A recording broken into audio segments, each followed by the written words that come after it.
Okay.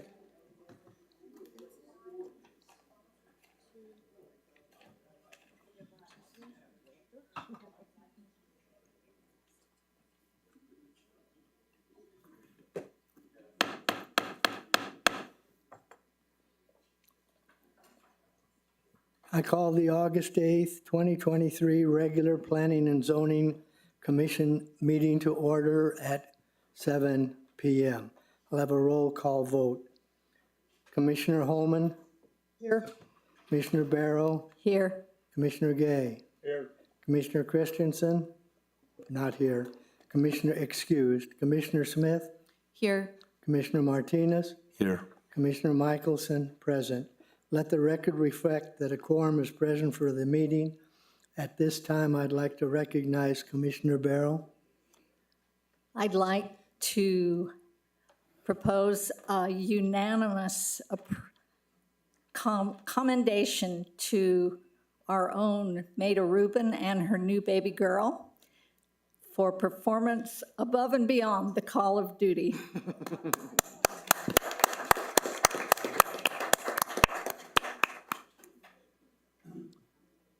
Director Simon, are there any changes to the agenda?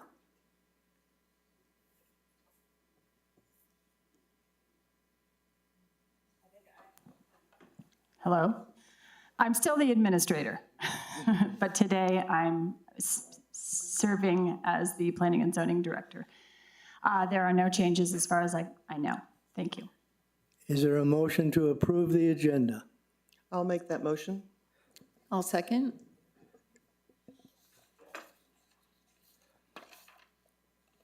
We'll have a roll call vote. Commissioner Holman? Yes. Commissioner Barrow? Yes. Commissioner Gay? Yes. Commissioner Christensen? Sorry, I'll get that better. Commissioner Smith? Yes. Commissioner Martinez? Commissioner Yes. Michelson? Yes. The motion carries unanimously. Now we'll move to the public comment period. Residents may address the Planning and Zoning Commission to comment on issues, problems, or successes on topics that do not appear elsewhere on the agenda. Audience members will be given an opportunity to comment on agenda items as they come up. Speakers must register with village staff prior to the beginning of the meeting. I have a list of those who signed up to speak. Please come to the podium as your name is called. Give your name and address. Speakers will have 3 minutes to talk.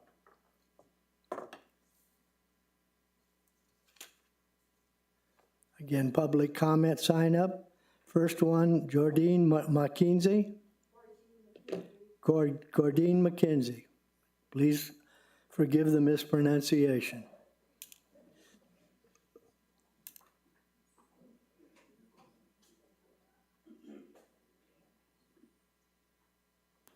Gordine McKenzie, 7315 Guadalupe Trail, Northwest. I just wanted to urge the commissioners, the administration, to slow down a little bit and check things out before we take such action. And I'm particularly talking about some of the proposed developments in the village, such as the Chavez Trail, because we have heard a lot about it, but what we don't hear sometimes is how it impacts residents. And I know that one resident has been visited recently and asked if the village could have an easement on her land, so people could, that the trail would be running through her land, and then people could come on the ditch. And of course, that would mean more parking and a lot of other issues in a neighborhood. And so before we take action, I would just recommend that we figure out how the residents use certain areas. And I've talked about this before, but for example, Tyler Street, no one ever checked to see that we use the dirt sides for running, for walking, for bicycling. People push their baby strollers there, but they can't do it anymore because there is sharp gravel on either side of the street. Not to mention the asphalt is higher, which causes pooling and water to run into the residents' yards and threaten their houses. So before we take action and be in a rush to development or doing other so-called improvements, let's slow down and let's see how it will impact the residents and how it will impact the village. Thank you very much. Thank you. Thank you. Nancy Negroni? Negroni.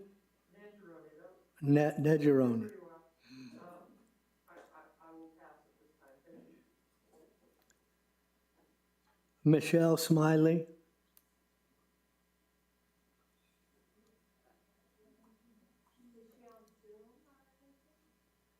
How'd she sign in?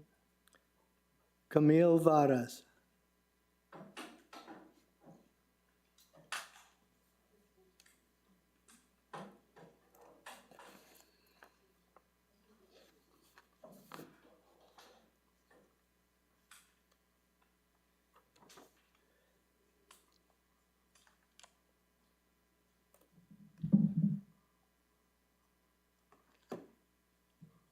Just takes me a while. Good evening, commissioners, Los Ranchos administrators and staff, and my fellow residents. Camille Please Vados, state your- 427 El Paraíso Road, Thank Los you. Ranchos, New Mexico. I just, as all of the development continues to move forward, you know, even though we've been in a lot of opposition. But my concern at this point with all of the development and parking and safety is a concern. And what I'd like to propose for the neighborhoods who have been here before the concepts of cluster living, density living, my concern is that people are going to be parking down the neighborhood streets. So I'm hoping that we can negotiate no parking signs, you know, at least in the beginning of each neighborhood street, which will provide more safe situations and aside from keeping our neighborhoods, you know, and without having to consider who in the world is parking down our neighborhood. I participated in the Lavender Fest. There was a lot of planning for no parking with the caution strips and stuff. People are gonna park there anyway, and they did. But at least if we have no parking signs, that would hopefully deter. And maybe we can have some ongoing discussion and see what that represents in installing no parking that will provide safe situations down our neighborhood streets. Thank you. Thank you. Kiko, do we have any residents signed up online to speak? I don't believe signed up. I'm coming back in a second. I'm talking about online now. Okay. Is there anyone in attendance who did not sign up who wishes to speak at this time? Please come forward, state your name and address.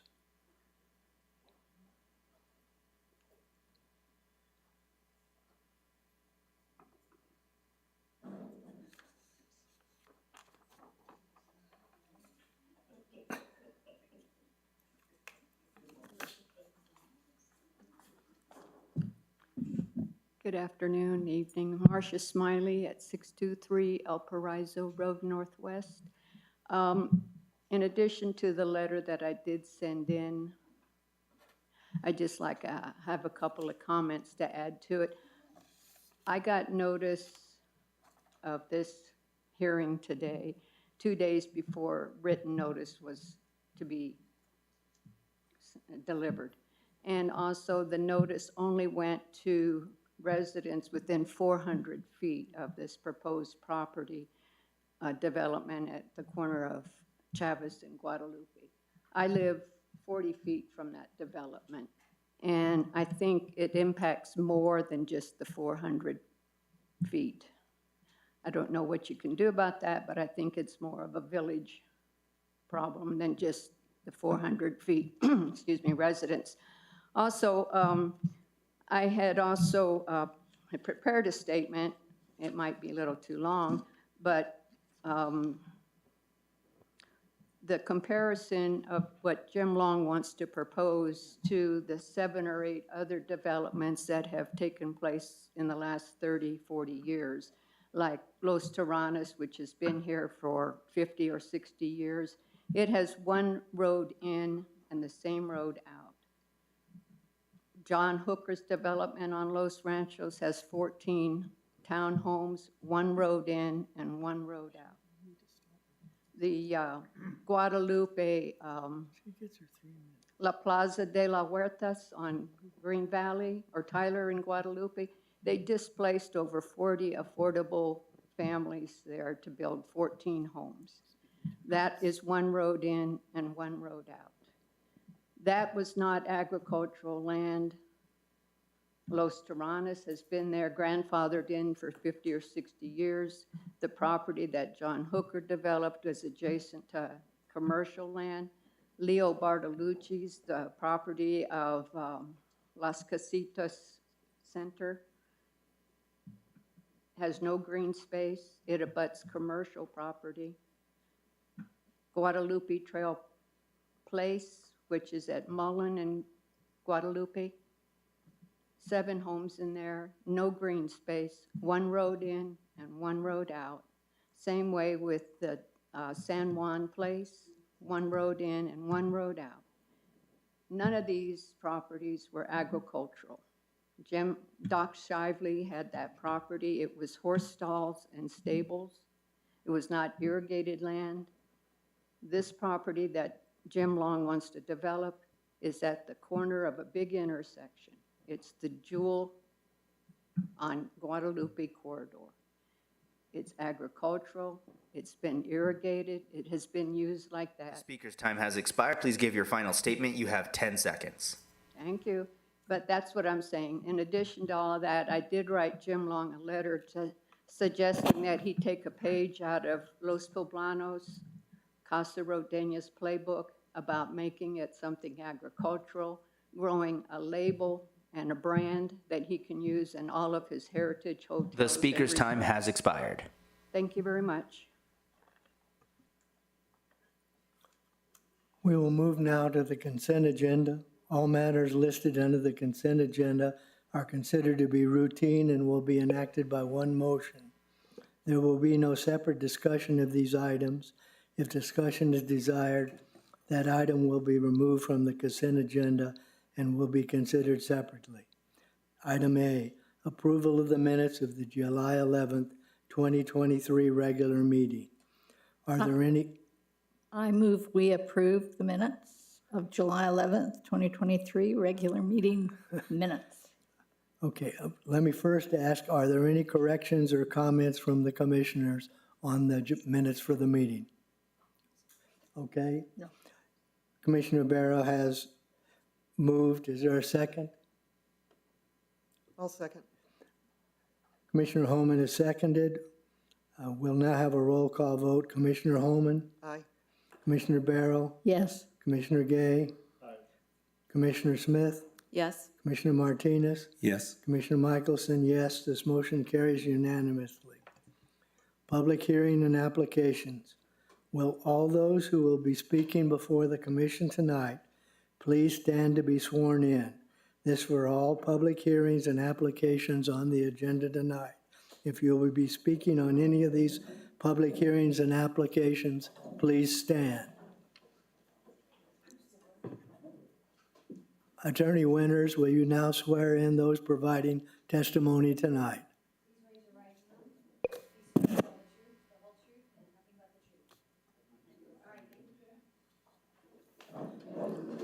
We move now to item A, V2304, a request by Dwayne and Brenda Summers for approval of a variance from 9.2.10E2A requiring a 15-foot rear setback and a 10-foot side setback. The property is zoned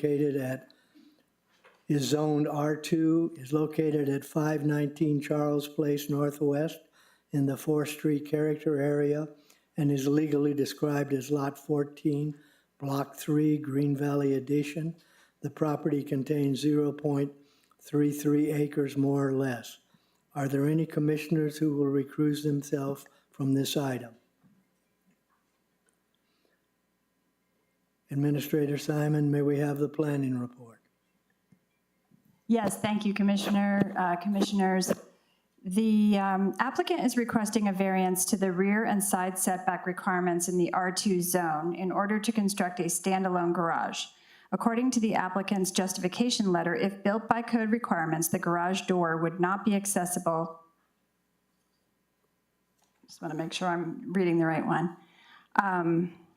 Would not be accessible with a vehicle, as it would be too close to the patio and to the house. The applicant also stated in the justification letter that parts of the existing landscaping, including grass and trees, would be destroyed by using the required distance and want to maintain as much of the current landscape as possible.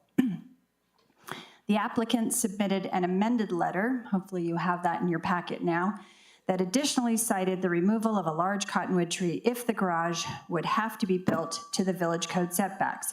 Both letters are included in the application packet for the Commission's consideration. The properties to the southeast west are all zoned R2 and are in the 4th Street character area. The properties to the north are zoned A1 and are also in the 4th Street character area. Under 2.1.2 village forms, policies, and action steps in the master plan, Policy A action steps include the provision to enforce village zoning and ordinance requirements. This supports enforcement of the R2 zone's setback requirements, but it also means that should the Planning and Zoning Commission find that the hardship criteria are met under the variance requirements, a variance may be granted from the strict application of these standards. However, staff looked at the issue and find that other relevant factors do not exist when taken into account, indicating that granting of the variance is not justifiable. The department recommends denial of variance 2304, a request for a variance from 9.2.10E2A requiring 10-foot side setbacks and 15-foot rear setbacks in the R2 zone in the 4th Street character area with the following findings and conditions.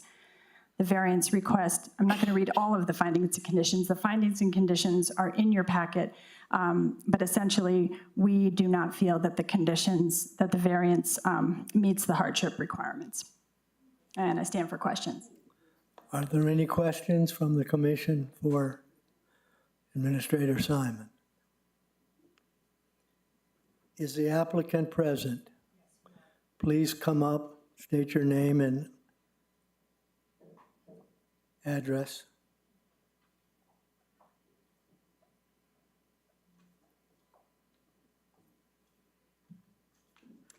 My name is Brenda Summers, and my husband Dwayne Summers is here as well. We're at 519 Charles Place Northwest. We were asking for the variance. We've been here since October, and the one thing that the house lacked was a garage. We're nearing retirement age, and that was one thing that my husband was looking forward to, is, you know, working out in the garage. When we came to get approval for the permit and we were told of the notification, we went through and we measured where the garage is going to be. And it's going to be maybe 10 feet from our back porch, which will not make it accessible from the side of the garage to pull into the garage. There's a big tree. We would be uprooting the majority of the grass that they have in the backyard. We're just asking that the garage be put straight back. We're looking for 7 feet closer and 5 feet closer. So we're looking for an 8-foot variance from the property line and a 5-foot variance from the side of the property, just so that the garage could be accessible from our driveway to drive straight back into it. We have no other buildings on the property, just our home. So any other questions? Are there any questions from the commissioner for the applicant?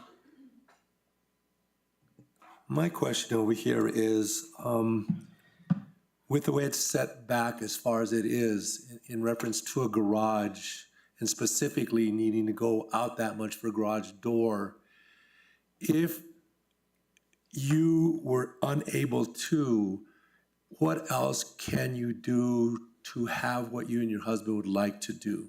We couldn't, because the way that they have extended, the prior owners extended the house, it's very long. So we have just enough room on the side to drive a car to the back. So we couldn't put a garage on the side. If we can't access the backyard from the west side of the house, we would have, if we wanted to pull in and take a left turn to put a garage in the back corner, we're taking out all the beautiful landscaping that we bought the house for. This way, we're not doing any landscaping. We're going about 5 feet from the back fence. We're going 5 feet from the neighbor's fence. We drive straight back through into the garage. Any other way, we're blocking our view, we're blocking our backyard, we're blocking all of that. So everything that you're doing is specifically for a vehicle, not for your husband to have a workshop and or other activities in there? Primarily for, yeah, to get my car out of the snow. It will have a small workshop in it, but my husband doesn't work on vehicles or anything like that. It'll just, be in the garage, out of the area, out of the sun, to work on projects that he wants to do. It's not for a casita, it's not for anything like that. It's just to have a garage so we can get our car out and work on it if necessary and have a workshop. Okay, thank you. Mr. Chair? Yes, I have a question for you. On the diagram, it shows a well house? There is a well house. The well house was the older well that was there. By putting the property where you wanted, or the garage with the variances, it was taking it up right to the end of that well house.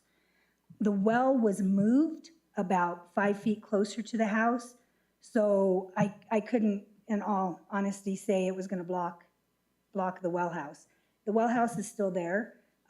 If we put the garage with the variances that or with the requirements that you have, it will go right up against that well house that is there, which is just essentially a big hole in the ground that needs to be pulled out and covered because the well is about 5 feet from that spot. So there isn't a structure really around it? It's just the, There used to be a well house, and before they sold the property, they tore the well house down. They tore a bunch of other stuff down. There's a little 2-foot high cover that they have put a circle for like a little pond in it, and you pull that out and you can look down about 8 to 10 feet, and it's all with rocks around it.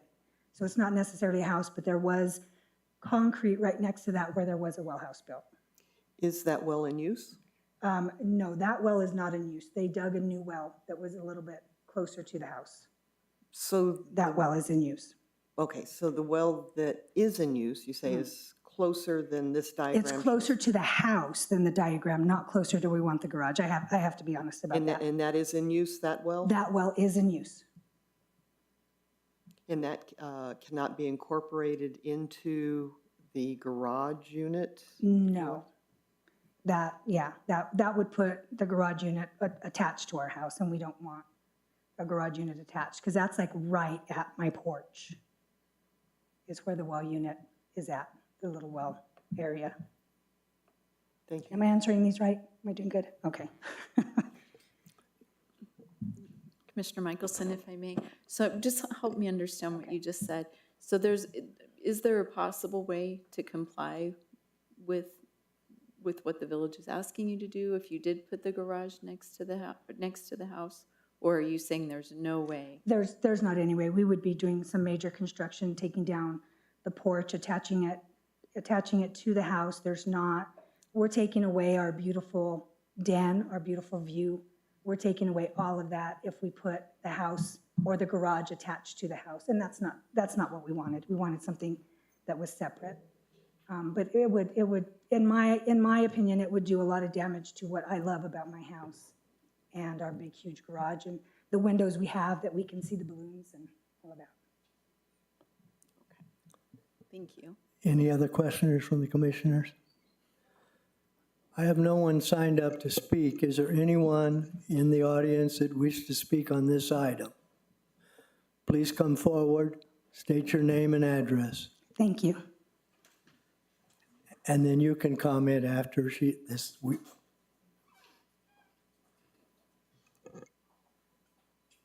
I hadn't planned to speak, but my name is Amy Legant. I live at 511 Charles Place Northwest.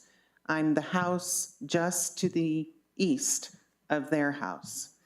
And what she's explained is absolutely true. There's no room for a garage to be attached to the house on the east side without taking out a huge part of their den.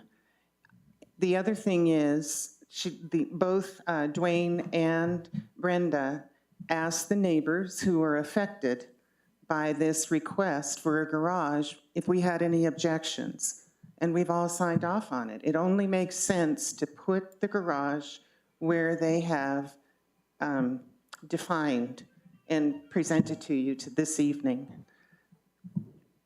I don't know if that helps, but I hope so. We're fine with this. Thank you. Thank you. Are there any other comments from the members of the audience? Are there any other comments from the commissioners? JT, I have a comment. Your north property line, behind that is a utility easement. So I'm not sure that you get to, I don't think the Village of Los Ranchos is the sole approval or disapproval of whether you get to encroach back there. So I'd say the village should, I don't know, think about it, look into it. I'm not sure exactly what that would mean, but I'm not sure that the village has the ultimate authority on whether you can encroach on a utility easement or not. So Our house, the garage would be 5 feet away from the utility. Please come up to the podium. We are recording this. Thank you. Our current fence line is 10 feet away, so it allows for that utility easement. We're asking for the garage to be built, wait, is it 5? It's 5 feet, I'm sorry, 5 feet. So we have the allowable 10 feet, the neighbors back 5 feet, and our 5 feet of utility easement. We're asking for our garage to start 5 feet from that. So it's already on the inside of our property line, so it will not be encroaching on the utility easement.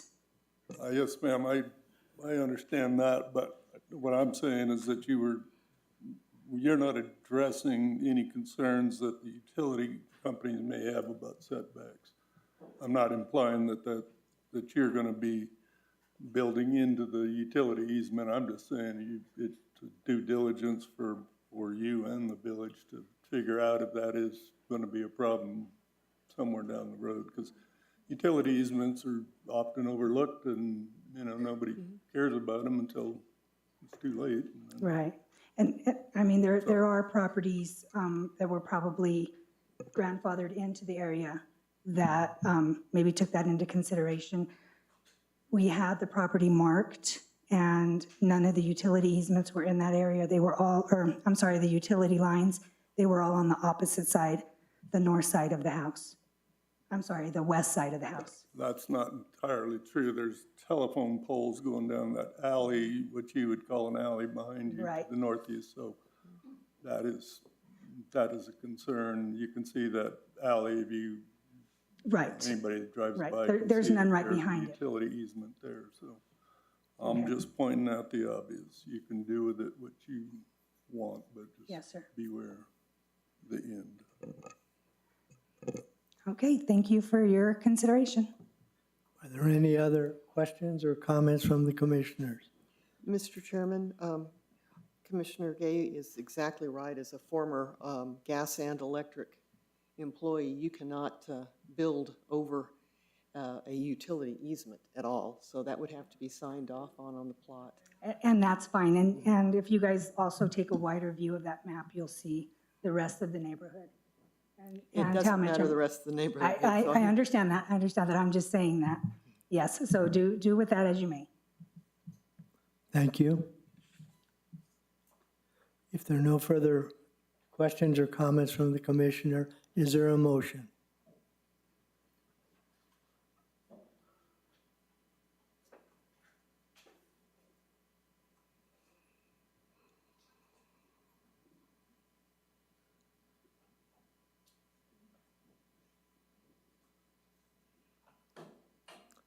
Again, is there a motion from any of the commissioners on this item?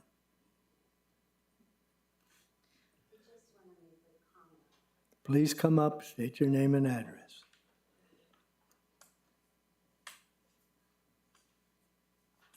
Camille Vados, 427 El Paraíso Road, Los Ranchos. I understand as, you know, we get new homeowners into our village, they look at conveniences like garages or utility or workshops. But the thing of it is, once we open and approve of what others might want, you're going to be spending, the commissioners, planning and zoning is going to be having to consider not just this situation or application, but others to come. And, you know, I have to look, I had a detached garage, and I applied for a permit and followed it as a guest house, which is in essence a Mother's Day quarters. And I had to follow the guidelines to change that so that my daughter could live there and help care for me as I'm aging. And that's a reality. And that's all I have to say. I know that people want amenities on their property, but we have to consider what has been in existence and what we're going to approve or disapprove. Thank you. Mr. Chair? Yes. You know, I'll just throw this out. I'm concerned with how tight this is going to be around that wall system. They're asking for a smaller easement than even the Tripa lots are. And with that concern, I really have to side with the village administration on this, and I guess I'll make a motion that we do deny this. As much as I hate to do that, but Commissioner Holman has made a motion to deny this request. Is there a second? I'll second that. We'll have a roll call vote. Again, this is to deny. Commissioner Holman, yes. Commissioner Barrow, Yes. Excuse me, yes. Commissioner Gay, Yes. Commissioner Smith, Yes. Commissioner Martinez, Yes. Commissioner Michelson, yes. This motion carries unanimously. Let the record show that the public hearing item 4A, the request for Brenda and Dwayne and Brenda Summers for approval of a variance, is denied. Thank you. We'll move on to item B, VC 2305, a request by Charles Henry and Sharon Niederman for approval of a variance from 9.2.11 C-1, requiring guest house be limited to 1,000 square feet. The property is zoned R3 in the 4th Street character area, is located at 305 Wayne Road Northwest, and is legally described as Lot 7, Engelbrett subdivision. The property contains 0.574 acres, more or less. Are there any commissioners who will recuse themselves from this item? Administrator Simon, may we have the planning report? Yes, Commissioner Mickelson, Commissioners. This applicant is requesting a variance to construct an addition of 1,000 square feet to an existing 500 square foot casita in the R3 zone. According to the applicant's justification letter, the casita was designed as a detached two-car garage, but has always been a rental space. I will skip the relevant code language as we can refer back to that. In the analysis that Director Rubin provided, under 2.1.2 Village Form Policies and Action Steps in the Master Plan, Policy A action steps include the provisions to enforce village zoning and ordinance requirements, and this supports enforcement of the R3 zone's guest house size requirements. But it also means that should the Planning and Zoning Commission find that the hardship criteria are met under the variance requirements, a variance may be granted from the strict application of these standards. In the village, forms of accessory dwelling units, casitas, guest houses. This is from the master plan. In the village, this is a type of detached accessory dwelling unit, ADU, usually located in the backyard of a residential lot. The village currently allows one casita/guest house or additional dwelling no larger than 1,000 square feet on a residential lot. Unfortunately for the applicant, the Planning and Zoning Director did not find that the hardship criteria was met. Staff did not find that other relevant factors may exist that, when taken into account, indicate that granting of the variance could be justifiable given proper weight to the interests of the property owner, etc. The department therefore recommends denial of variance 23-05. A request for a variance from 9.2.11C1 requiring guest houses to be limited to 1,000 square feet in the R3 zone of the 4th Street character area. I stand for questions. Are there any questions from the commissioners for Administrator Simon?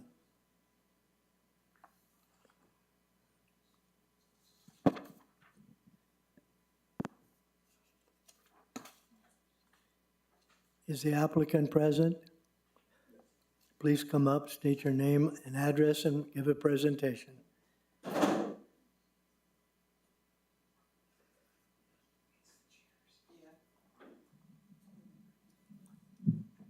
Charles Henry, 305 Wayne Road, Northwest. We requested this. First of all, we were not in the village. I personally requested in 2007 to be annexed into the village. We were originally in the city. We are probably the only lot. I don't know if we're the only lot on Wayne Road in the village. I think there may be one other house that's in the village. Every house around us has apartments in the back, some 3. We have ample room. My wife and I moved here. We lived in the house for a while, just background you don't need, but we were needed to move back to Albuquerque because of a medical issue that I have, which requires me to be here in town. This is our land, our lot. We want to build a place that my wife and I can live in. We can't live in the main house comfortably because of the stairs. And right now it is rented to a person who will be our caregiver in later life, and that's going to help take care of us, and is also a partner of mine in a business.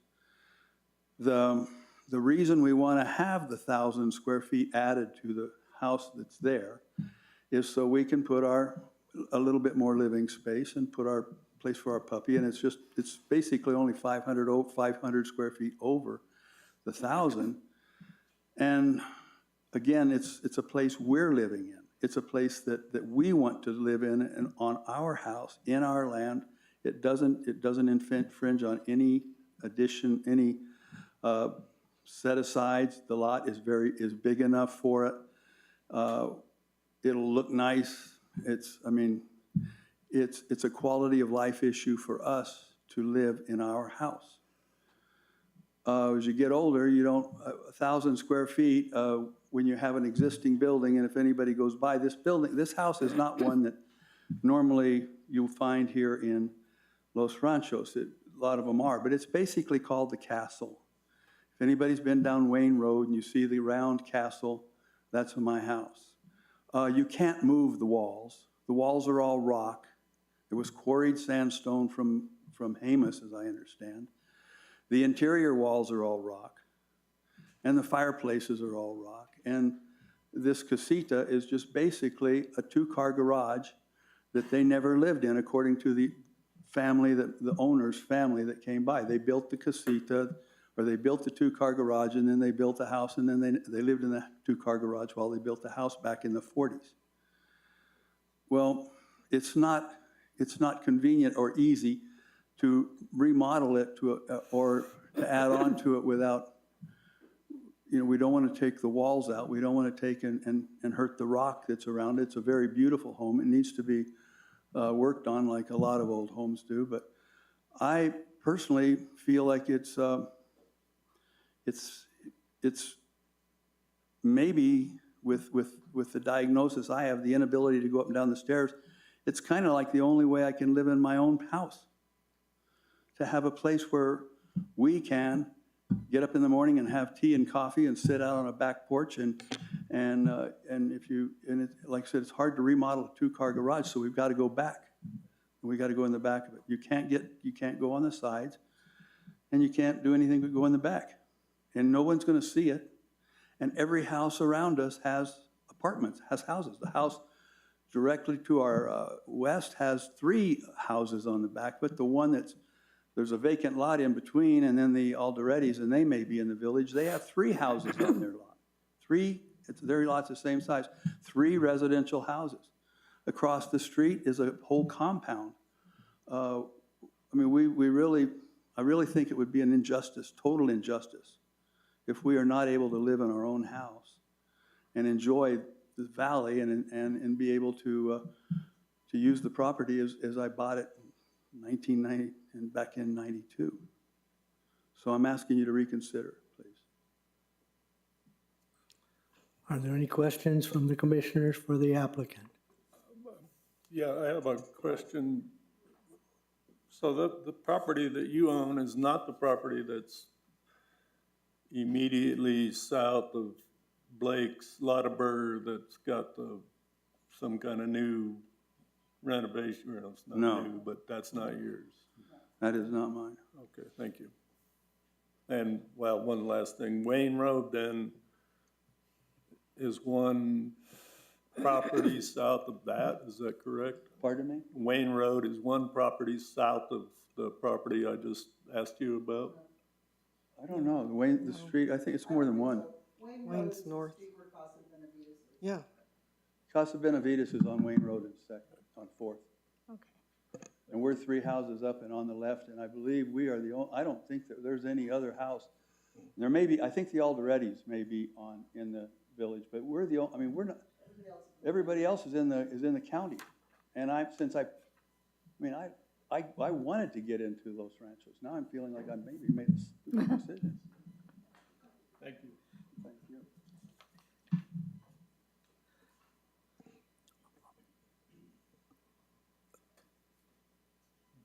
Are there anyone in the audience who would like to speak on this item? Please come forward and state your name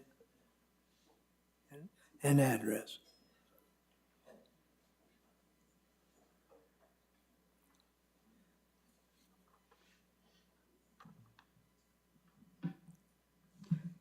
Sharon Niederman, 305 Wayne Road Northwest. Our goal in requesting this variance is to construct a dwelling where we can age in place in the village. And my husband was not specific about the medical condition. I don't know what your hardship conditions are. I didn't study up on that. But if there is such a thing as a medical hardship, I think there's probably a good chance we would fall under that. My husband would not want me to bring this up, but I'm going to because I am the one directly affected and potentially affected as a serious caregiver. My husband has 2 forms of incurable cancer, and that's why we came back to Albuquerque, because we are tethered to UNM Cancer Center. Nobody knows what the future will hold, but I can tell you that I want to be prepared for the ability to use a space for his comfort and my comfort. And I don't think 1,000 feet are going to do it. We're going to need more space for God knows what kind of medical eventualities that are weighing on me particularly. So I would like to put that to you in terms of what you would do for your own family, for your own parents, or for anyone that mattered to you. It is our land. We have owned it for a long, long time. And the house that we are referring to as the castle really is an historic property here in the village. It was built originally by Fred Smith, who was a very well-known stonemason here in the valley and in Corrales, and created, I guess, on a model of the castles he remembered from his growing up in Germany. There's no place else like it in Albuquerque. We've never applied for any kind of historic designation. I have no desire to do that, but I think the house very well could qualify, in addition to being very close to Route 66 on one hand and Camino Real on the other. That house deserves to remain as it is and to be well preserved as the historic property that it is within the village. The stonework is magnificent. I invite any of you to come by and see it at your leisure. We'd be glad to show you around. But in the meantime, I hope that you will reconsider and consider us as a medical hardship case. In addition to, I want to create this dwelling with universal design to accommodate wheelchair space and to do everything we can to provide for our well-being as we age and deal with our infirmities. Thank you. Thank you. Are there any other speakers who want to come forward on this item? Well, then the floor is closed.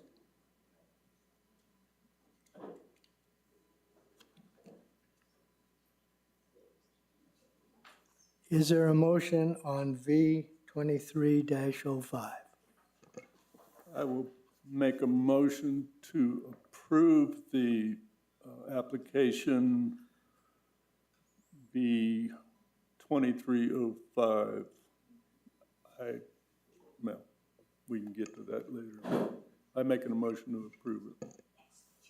Is there a second? I will second. Discussion? There's a discussion now. So what I would discuss is that as long as I've been on this commission, I've seen an awful lot of hardships that don't appear to make the literal interpretation of what a hardship is. And whether I'm right or wrong, this does seem to me, all things else being equal, as long as there's no other obvious issues with this property, read and reread, and I'm still just coming up with that they did not approve the hardship that was, number 5 was not met. And I think that, you know, I tend to agree with you. This is what, you know, maybe I don't know what a hardship means, but I sure know what they feel like. So that is my take on this. Thank you. Any other comments from the commissioners? Yes, Mr. Chair. You know, so I know why we in the village, when we constructed our ordinances, that we wanted it to only be at 1,000 feet for an additional building. It was so that we didn't end up with multiple houses on a piece of property that basically you were subdividing with, unofficially without the official demarcation between properties. And by adding the additional 1,000 on the 5, you're creating a 1,500 square foot home, which really is another full-size home.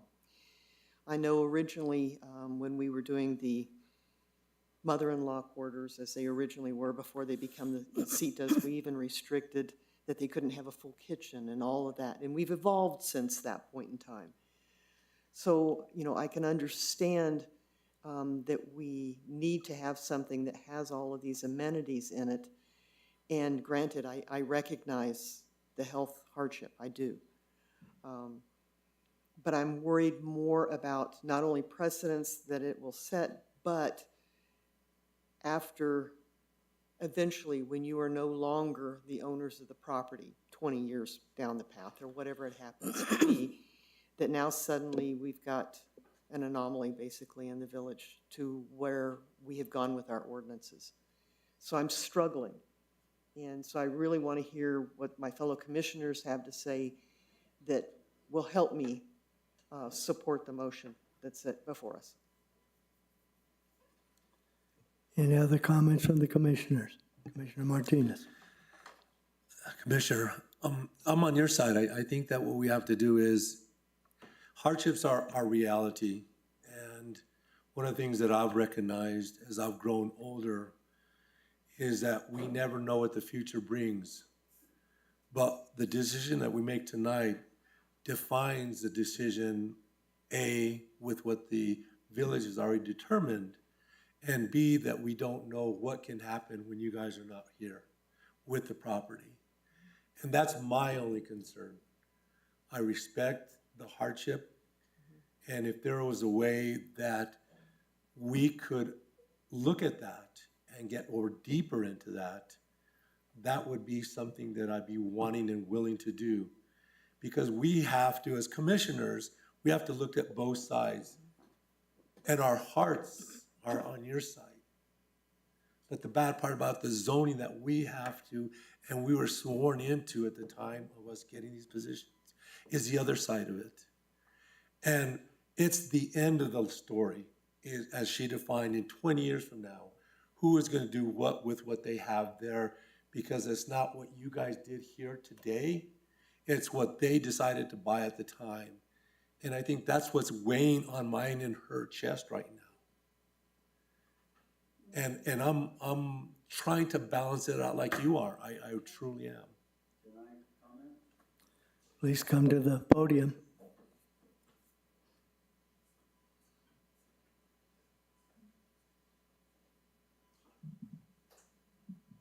I think, one, the first thought comes to mind is if that two-car garage was just a two-car garage, all we'd be asking for is to put in the 1,000 square feet. The two-car garage just happens to have never been made into a two-car garage. We're not asking really, in strict, getting very strict, we're not asking to put in any more than what we could put in if the two-car garage was really a garage. One. The second thing is that because of our age, the person living in that casita, living in the house, and my partner, is also in our will to receive the property when we pass away, because he is the one who's going to be taking care of Sharon and I when no one else can. My children aren't going to do it, and Sharon has no children.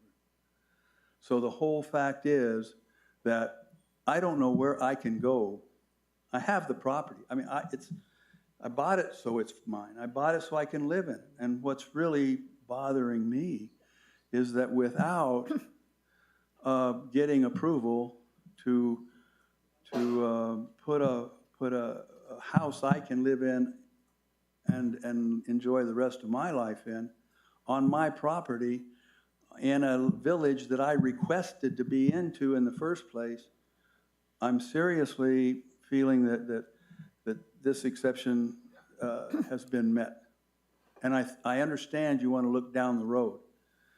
And but when you look down the road, I'm looking down, I don't know, maybe I'm not looking down the road much anymore.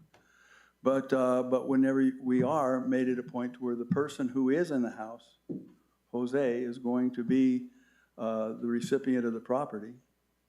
So and that's his reward, because quite honestly, you don't need to get into my estate planning, but the plain fact of life is that someone's going to have to take care of Sharon when I'm not around, and Jose's going to be the one who's done it, and for that benefit, he's going to receive the house.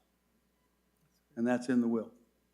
So I'm thinking there's some things that are made here, and I understand what you're saying, but the house is not going to be overgrown. Compared to every other house in that area, it is way underbuilt. I could understand it if you were here in your main house, main area of Los Ranchos, but you need to keep in mind, and I do believe it's important, Wayne Road is one road that goes between Casa de Benavides and 4th Street, and there is no other houses on that street in Los Ranchos but me. And I think that this is just, and every other house has those kind of houses on it. Every one of them. And you can drive around. Like I said, I know the Alderettis, maybe the Alderettis are in the Los Ranchos. They have 3 houses. 3 residential houses on their property. And you can go look at them. I know that because we used to go over there and have parties. At any rate, I'm asking you to reconsider this. I appreciate very much, having been in city government and Raton's government myself, adhering to things. But it was said by men much wiser than I that equity is a measure of looking at circumstances and making exceptions when they are required or necessary. And if no law is bendable, then it's really, I don't think that's the way it's meant to be in law. So I hope that. Thank you. Any other comments from the commissioners? Chair Michelson, so typically I'm one to follow the rules, and I'm one to follow the rules, and I think that the things that have been said already are absolutely an accurate way to think about how we plan our community. That being said, I'm gonna, you asked if we would share how we're thinking, and here's my thoughts on this. This gentleman went to the effort to become a resident of Los Ranchos some time ago. He could have stayed in the county and made a decision, to do that, and then we would not be here tonight, and he would be able to do what he wants to with his property. Given that the neighborhood already has this number of structures, and it's not going to change the character of the neighborhood necessarily for him to add an additional space. And that makes me feel more comfortable in making a decision to approve the variance. The other thing I would say is, I'm serving on the Citizen Advisory Committee, and one of our chief concerns is, creating spaces for people who want to age in place in our community. And I think that this is something we're going to see more and more of, to be honest. And so when somebody comes to us with an opportunity to consider how we can add some of these additional spaces, I think we have to really maybe think a little bit more with our hearts than our minds, because we may need to do that a little bit more often if we're going to continue to house our current residents as they begin to get older. So anyways, these are my thoughts. And so that being said, I think I would lean towards voting in favor of the variance. Any other comments from the Commissioner Barrow? Yes, I'll keep it fairly short. Having been trained as a lawyer, I tend to be very much according to the rule of law, if you will, or the regulations. But there are times when you just have to wade in and look with your eyes and your heart at what's going on. And I did drive by there and have a look. Having read the proposal, I don't think that that really presents the compassion that I feel for approving this motion of Commissioner Gay.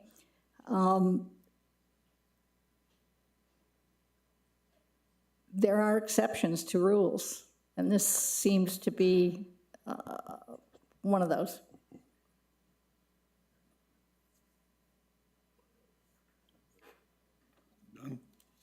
JT, I have one last item, is to remind commissioners respectfully, we are not rewriting code, we're not rewriting ordinance, we're just granting a variance. And this variance was held up on a hardship. I've seen hardships granted in the last couple of years for people that storage shed was too far away from their back door. And that, I'm not trying to make, idle comparisons as much as this is a one-time deal. This is what variances are for. This is what, we're not rewriting rules about R1 and, getting into that. So again, I would ask commissioners to, look at this as what it is. It's a one-time variance, and that's why we have variances for a reason. And this is not these are not people that are trying to resell their real estate or trying to, subdevelop a lot or something like that. They're simply taking at the face value, which I do. They're simply trying to live their life the best they can, especially the last years of life. And I don't know which of us who can't, identify with that. So that was all I have to say. Chairman Michelson, may I ask the administrator a question, please? Yes? So, Administrator Simon, what would be the next step for these folks? Is there another site plan? I mean, what else do they have to do? If we were to approve this today, do they have free rein to just go forward and get it done? Or is there another step they still have to make with the village? Chairman Michelson and Commissioner Homan, I'm going to lean on Attorney Winter, but it's my understanding if the variance is approved, they can go ahead and add the 1,000 square feet to the existing garage. There is no other site plan, I don't believe, that is required. Can I jump in here? There is the whole permit process, which is going to determine construction the square foot of this, doesn't exceed, or it's not this tall or whatever. So there is a whole process after this that does exactly that and helps, the village keep whatever. Just that's the after that. Of course. Attorney Winters, do you have a comment or not? Just, Mr. Chair, I'd make one clarification that, assuming you approve, there is grounds for appeal. I mean, there would be an opportunity for somebody who's affected to appeal. And once that time has run, then the applicant would come in for the permits. Thank you. One other question, just clarification. There will no longer be a garage associated with this. It will all be living quarters, correct? The rock is not going to be, we're going to leave the rock walls where they are. So it'll look just like it does now, except it will still be, it'll be living quarters.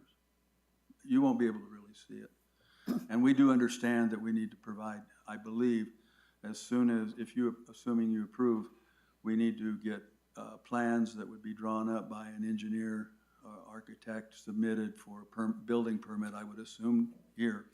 And then the building permit, once it's approved, we can build, and then you could check and make sure that it's meeting all the requirements of the construction.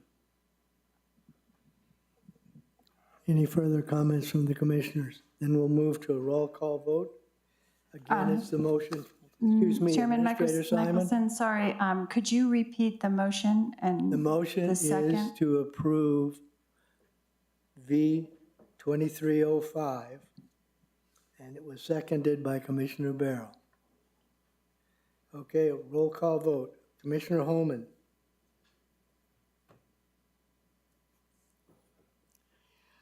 I'm going to go ahead and support this motion, recognizing that there is a medical hardship that is beyond our ordinances.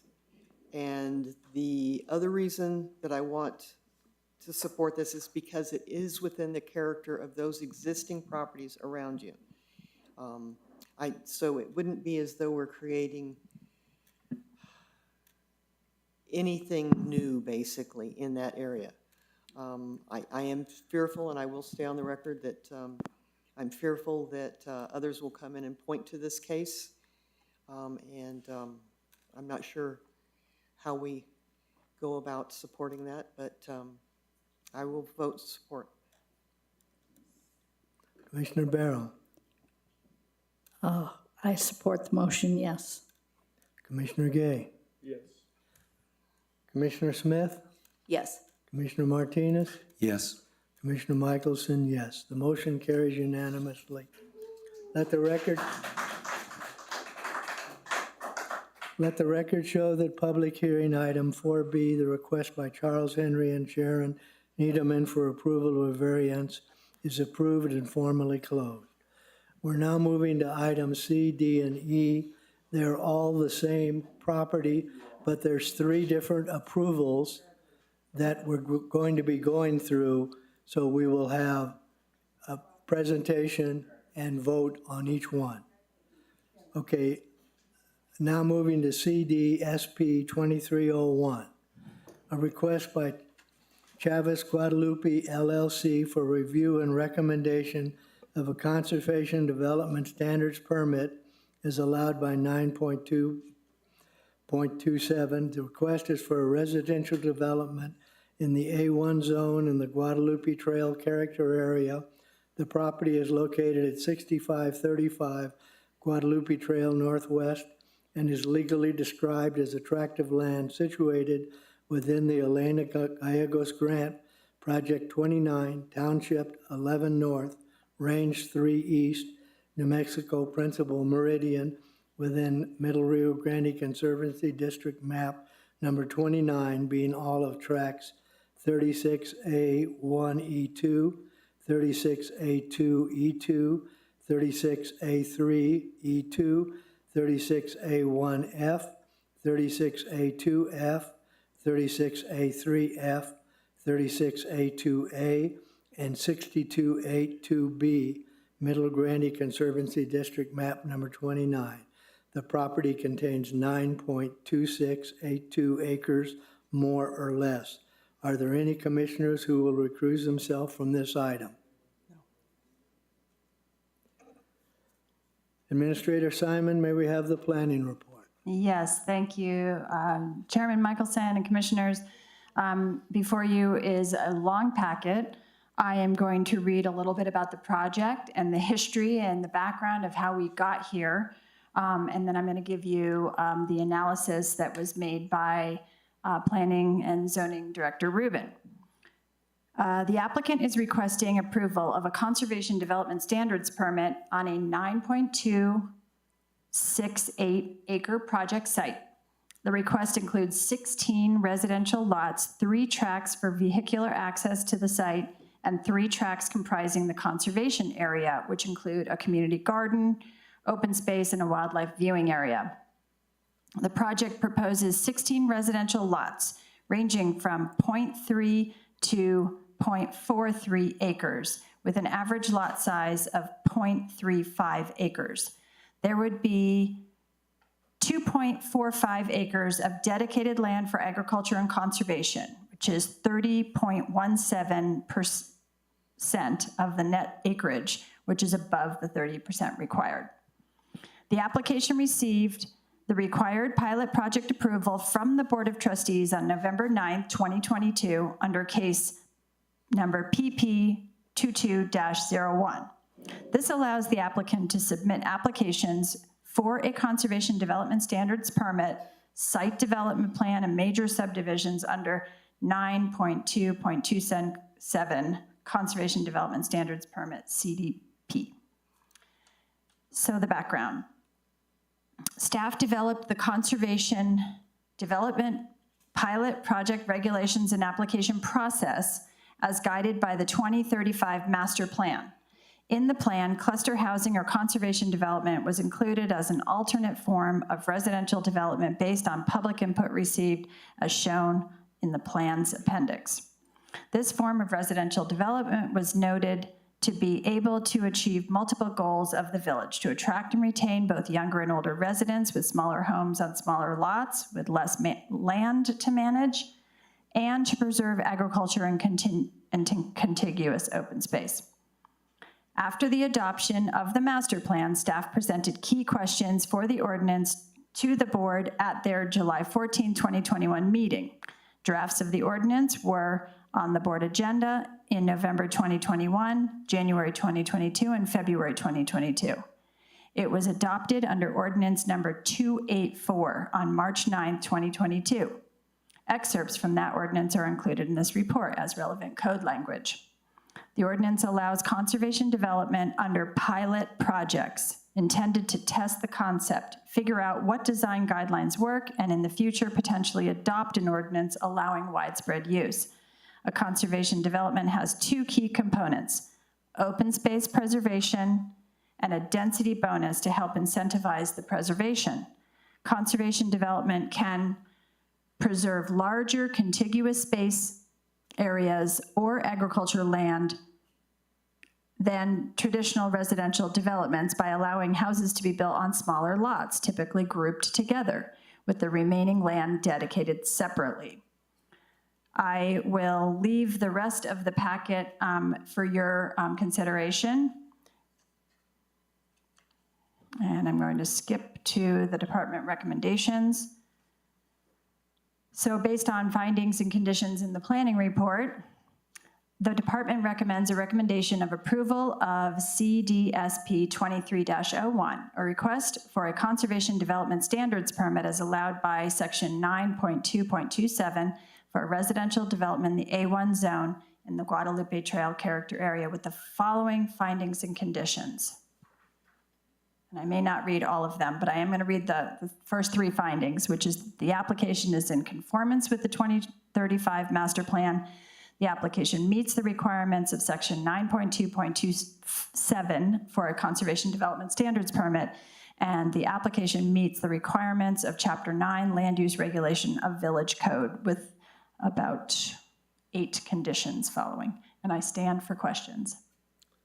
Any questions from the commissioner?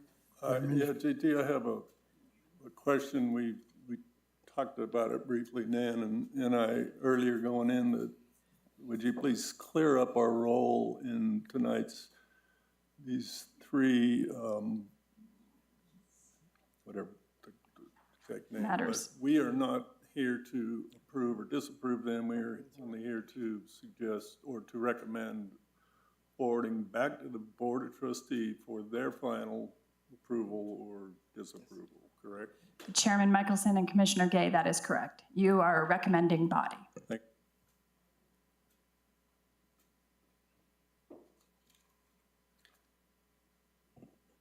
Can I ask a quick question, just for the benefit of everybody here tonight?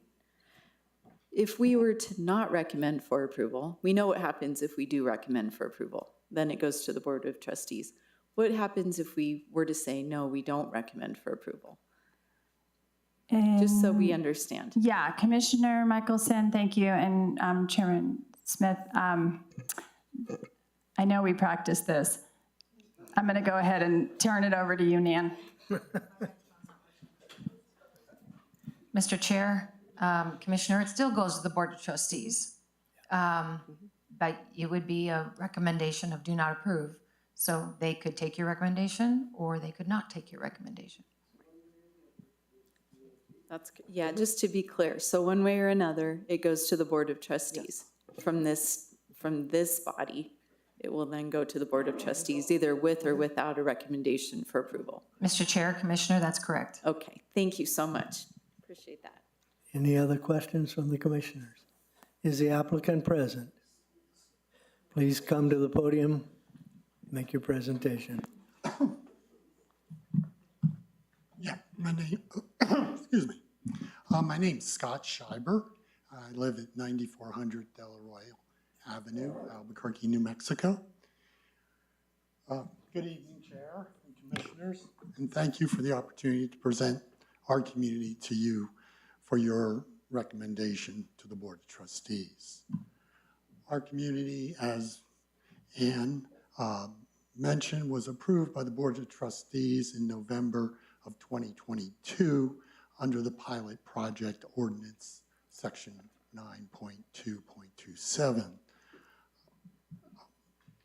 I think here I'd like to just briefly hit some of the highlights of our community, just so we can voice what our design concepts were generally, but keeping it brief. But we did meet and do meet all the requirements of the Pilot Project Ordinance under the section, and I think generally that's what the review here is about, to make sure that we do meet that ordinance. So if that's all right, I'll go ahead and just hit some of the highlights of the community and turn it over to you. Can we pull up the first slide? Thank you. This is our community. It's 16 residential units. We designed it according to the 2035 master plan, using many of the tenants in the master plan itself. One of the major features, and which was very important to us, myself and Jim Long, was to make sure we had the open space and maintain the open space along Chavez and Guadalupe. This is a very important corner to the village and the people of the village, and I've always enjoyed seeing the sandhill cranes feeding there and nesting there as they drove by.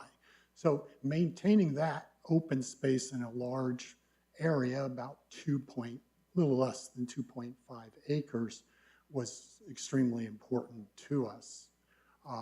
We also have a viewing platform that would be underneath the cottonwood tree along Guadalupe Trail there. The open space here is designed to surround the community so that the village and the village residents can enjoy that open space and that green space. It's not inside the community, not seen from outside the community. Under the current zoning, the D1 zoning that was on this property, 9 homes could be built with a wall completely around them and no open space out to the public. That was part of one of the goals of the 2035 master plan, was to allow cluster type housing so that you could put the open space together and present it out to the public. So, that was a very important item in the design of the village. This open space comes at no cost to the village. It's basically given to the public. It would be owned by the homeowners association and maintained and paid maintenance-wise by the association. The main road coming through the community is designed to be a country road. It's about 40 feet wide with 9 feet on each side, right-of-way with trees planted in the right-of-way, and there would also be parking between those trees. Should be a very country-type road. There's a subdivision just north of here along Guadalupe, Los Prados on Guadalupe, that would have a similar type road. I think a lot of residents and people know that subdivision. And this road would be very similar to that type of design. There's also off-the-road courtyards, two courtyards actually, that are supposed to mimic some of the older designs in the Guadalupe character area, where families would drive in their roads and come to a courtyard, and around the courtyard would be the family. Everybody would have their own houses. So we were really trying to somewhat mimic the village and blend into the village and create a very special place. Also, one of the goals of the master plan was alternative housing for our aging and for our young. In this community, we are going to have single-level only homes, again, to blend into the community. And also, there are the type of homes that the aging population look for. Single levels, very important, as we heard on the last variance. Also, the style of the homes, we're going to restrict it to 5 or 6 styles, adobes, modern adobes, territorials, northern New Mexico, all the styles that are in the village, so that, again, we blend into the village and really represent the village. Also, on the alternative housing, the clustering allows older residents to go to smaller lots, but still have the village feel. So that was important to us. The community will, when built out, should provide approximately $250,000 of real estate taxes to the village, which helps to support all the services of the village. So it's a plus there.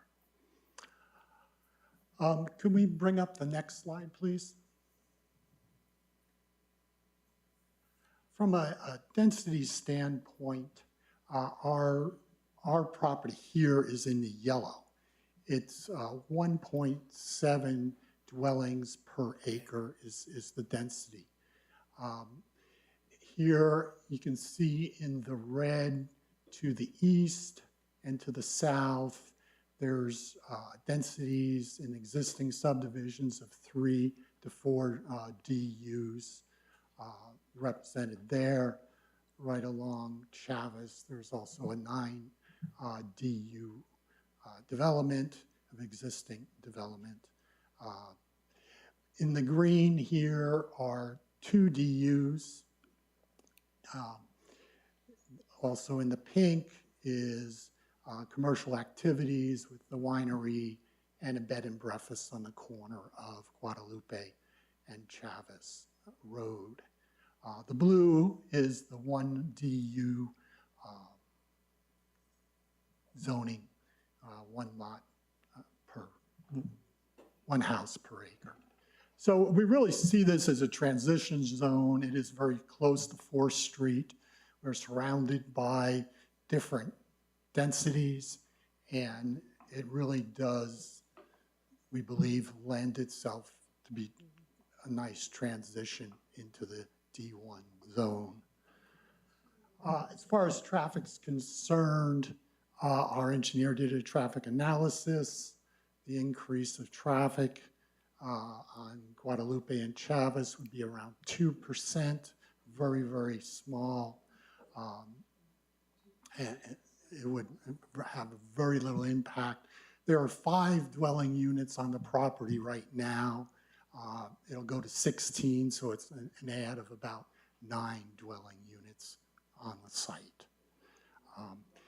In summary, we meet many of the goals and objectives of the 2035 master plan. We meet all of the requirements of the pilot project ordinance.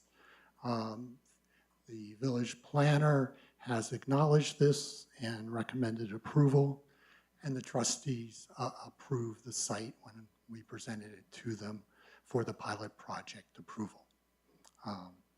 So with that, I leave it to the Any commissioners. questions from the commissioners for the applicant?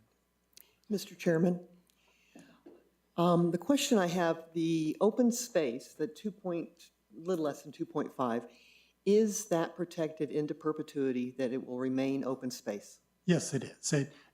Under the covenants, and they'll be put a basic lien on the property that it can not be anything but open space, and also be reinforced in the covenants. I have a question. So just to clarify, so there's 5 units currently on the property? Correct. Which 5 are those?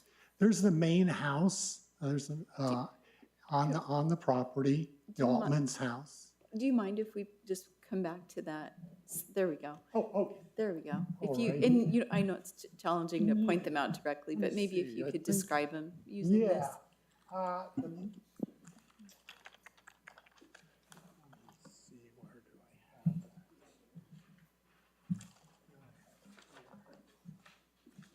See it here better. Actually, it's house number 3, which, if you come in off of Chavez, the 3rd house on the right. I have it right here, would but be- thank you so much. Oh, yeah, I've got it right here We've in got front it. of me. Yeah, thank you, though. Thank you, though. Okay, house number 3. Right, is the 3rd house on the right.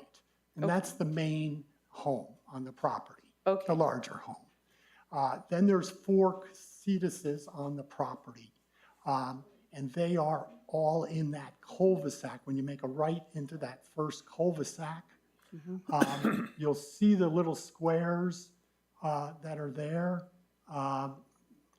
You have the houses and you have a little square off of them. Yes, So there's okay. 4 different casitas that are built on there right now, and they're all occupied. Okay, and and rented. are those part of the design then? Do they stay, or will those? Well, they'll be incorporated into the house, and the person building the house will decide. Okay, I see. But we are trying to observe as much as we can.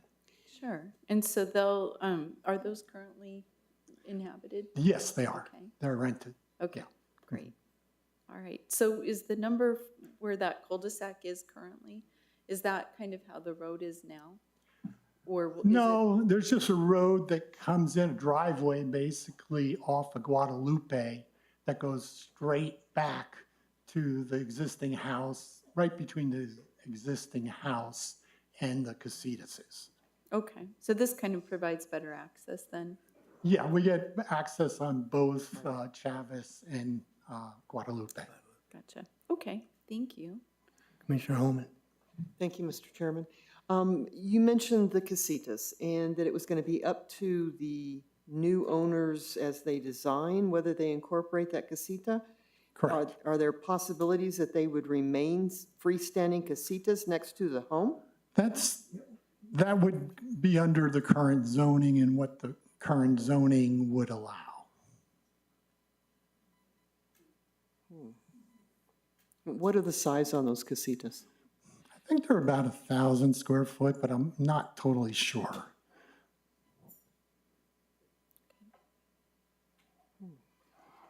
Any other questions from the commissioners? Commissioner Martinez? This is going in a different direction. Because of the front that you're giving perpetuity, the whole existing place right now is the alfalfa field itself. What kind of water rights are on that? Are they through the state engineers? Do you know? I don't know if they're, pre, 1907 or so rights or not. Okay.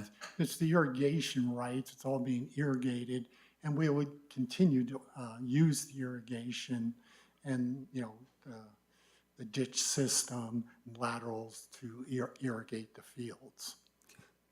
And just to comment on the main questions on the little casitas, I think the thing that we have to recognize is that once the subdivision is placed in a survey system, the houses might be in the middle, as he defined, easement sense. So I think what we need to really recognize is that unless we have an overlay of the existing casitas, overlaying the existing subdivision over, we might recognize that half a house might be in two different lots to try to help you guys understand about the future of those existing casitas. And I don't know if you can make comments to that. We do in our package. In your package, there is a site plan that does show the casitas and the main house. The casitas are all within a lot. There's one lot that has 2 casitas, and then there is 2 lots that have 1 each, is how, the new subdivision breaks it out right now.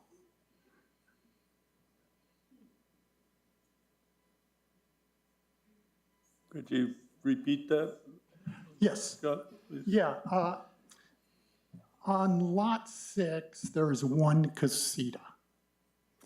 And then we go to lot 5, there's 2 casitas on that property right now. There would be, once it's subdivided. And then under lot 4, there is 1 casita. So I think under current zoning, say lot 5 couldn't have 2 casitas. So they'd have to incorporate one actually into the house design. And then maybe they could have the other one depending on the size and the current ordinances that we have. I believe that's the way it would work.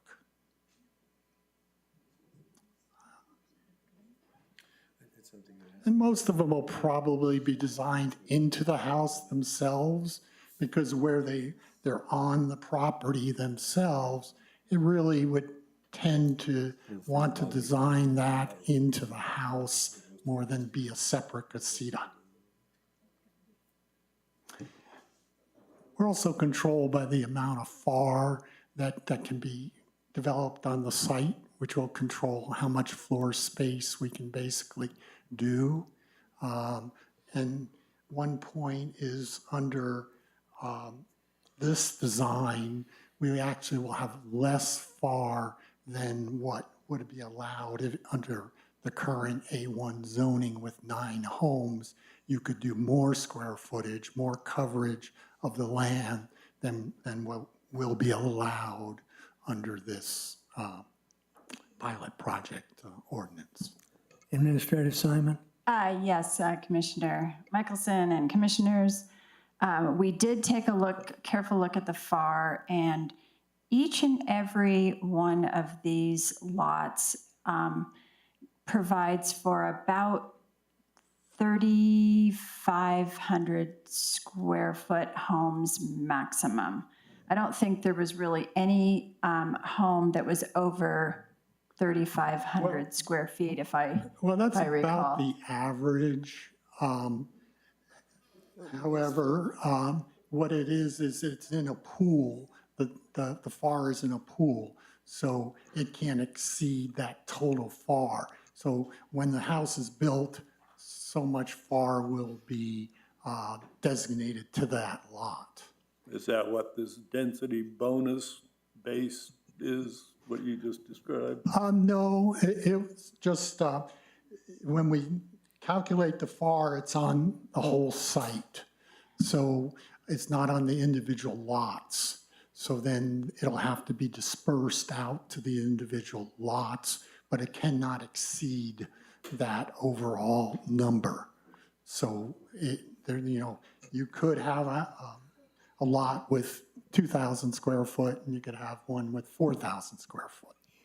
But the average would probably be 3,000 to 3,500 is what most people want on this type of property. And most people that probably would want to live in here are looking for around that amount of square footage. And on a single level, that's about, what you'd want on the lot, coverage-wise.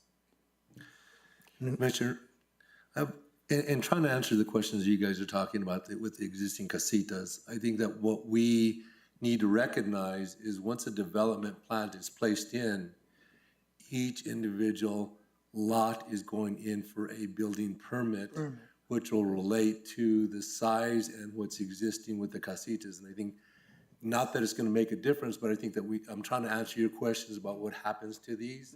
Because once the total development is placed in and surveys and setbacks, et cetera, et cetera, et cetera, what happens at that point in time, they're going to have to come in and resubmit for specific buildings. And at that point in time, you'll be getting the answers. What happens to these casitas? Specifically. Yeah, specifically. Correct. Thank you, yes. Any further questions from the commissioners? And the casitas will be in the total FAR. They go against the total FAR also. I just have one more point, just one more question, if that's okay.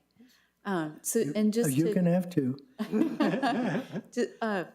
just for our benefit, this land was purchased and the idea conceived in good faith under this pilot conservation ordinance, and this is why you guys decided to do that, and you've submitted all the necessary documents to get to this point and followed all the rules and everything you've been asked to do, you've done.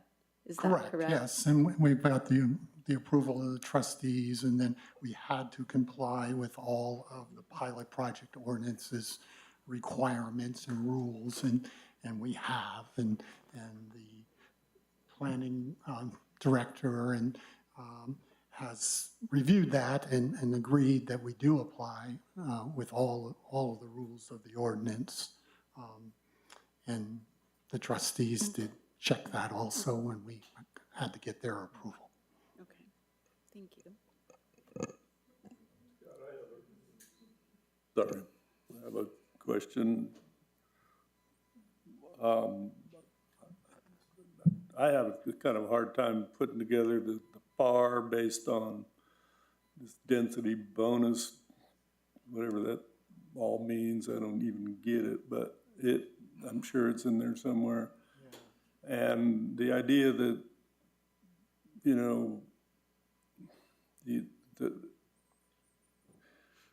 I get there's 16 lots, and I understand that each lot can only have, one unit plus if you say they can keep these casitas, I'll believe you.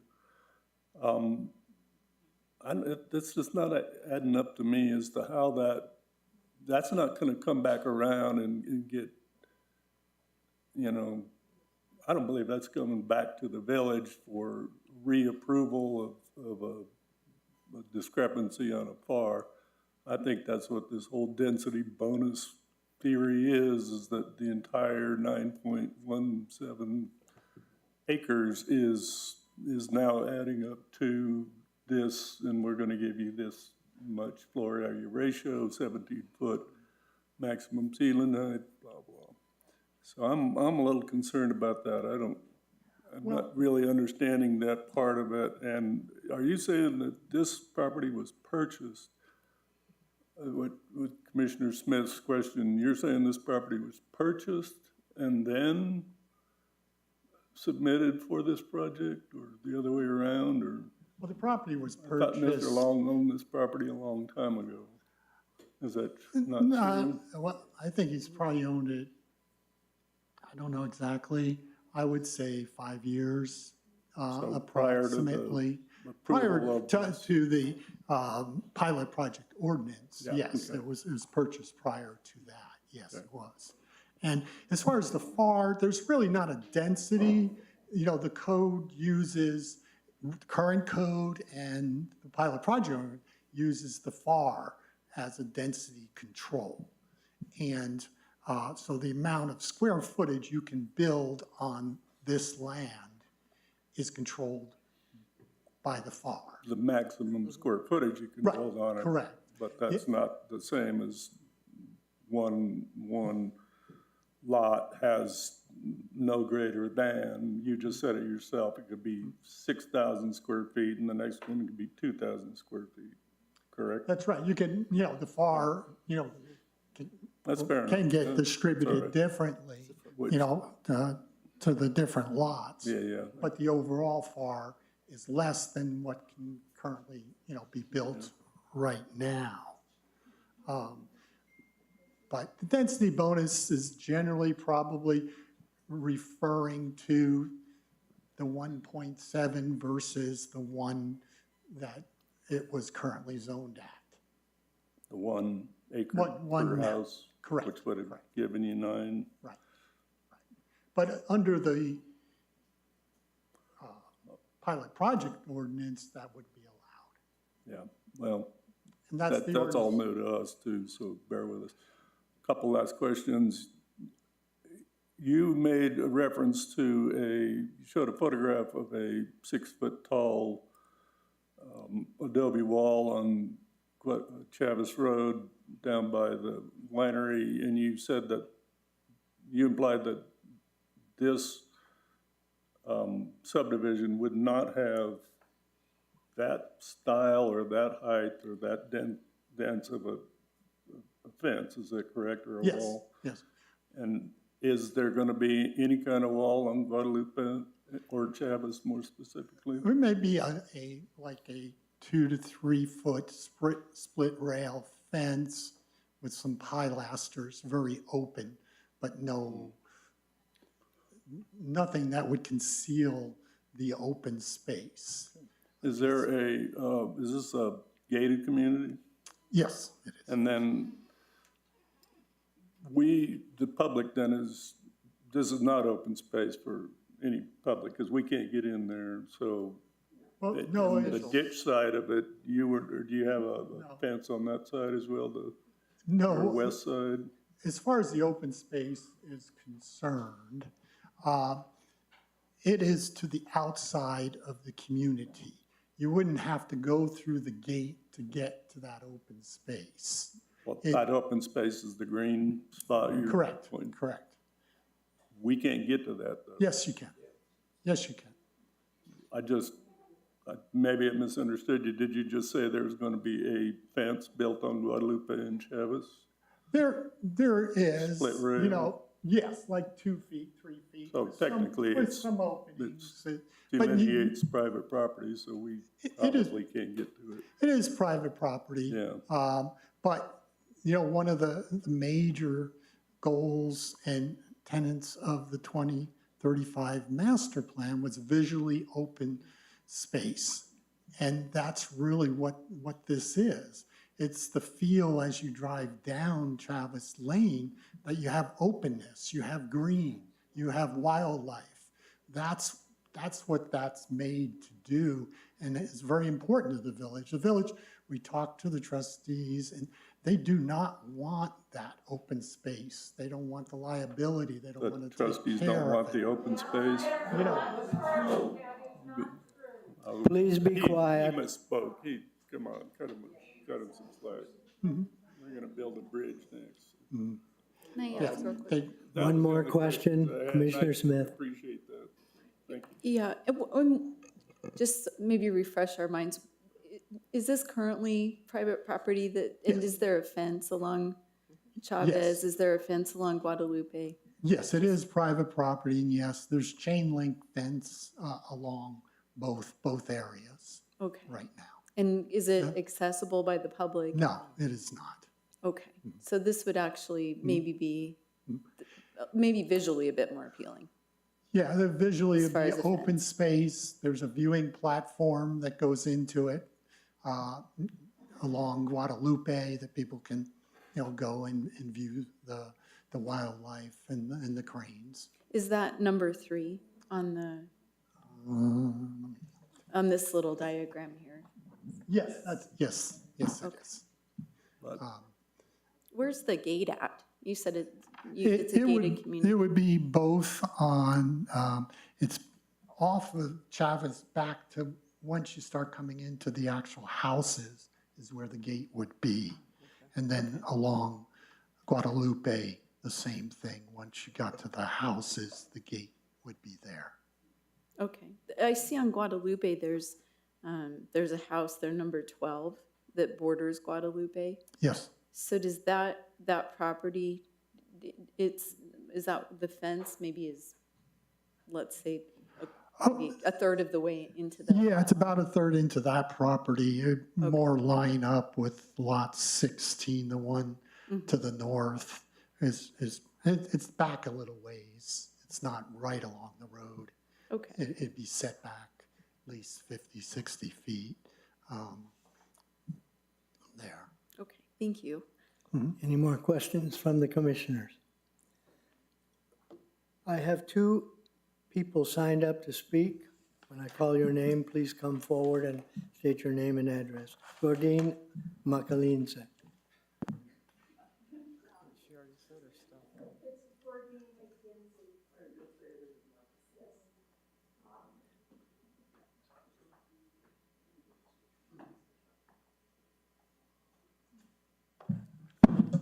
Gordine McKenzie, 7315 Guadalupe Trail, Northwest. As you know, it's a very emotional issue for many of the residents who live in the area on Guadalupe and other areas, because this has been a wildlife area. It's where the cranes return every year. And people come from all over. It's something that draws people from Albuquerque to come and watch the cranes. We've talked to Mr. Long. We've also talked with you. We've tried to see what we could preserve, but the village has chosen to go this route. However, open space has a lot of definitions, and some of the definitions for open space can be recreation and other things. You had mentioned that you didn't think that the trustees wanted anything to do with it. It's not that they didn't want anything to do with it. It's that they wanted to make sure that it was in perpetuity, whether it was an easement or something else. However, it's going to be an HOA, meaning that the HOA is basically going to be in charge. Also, there have been statements about this will be a place that young people can live.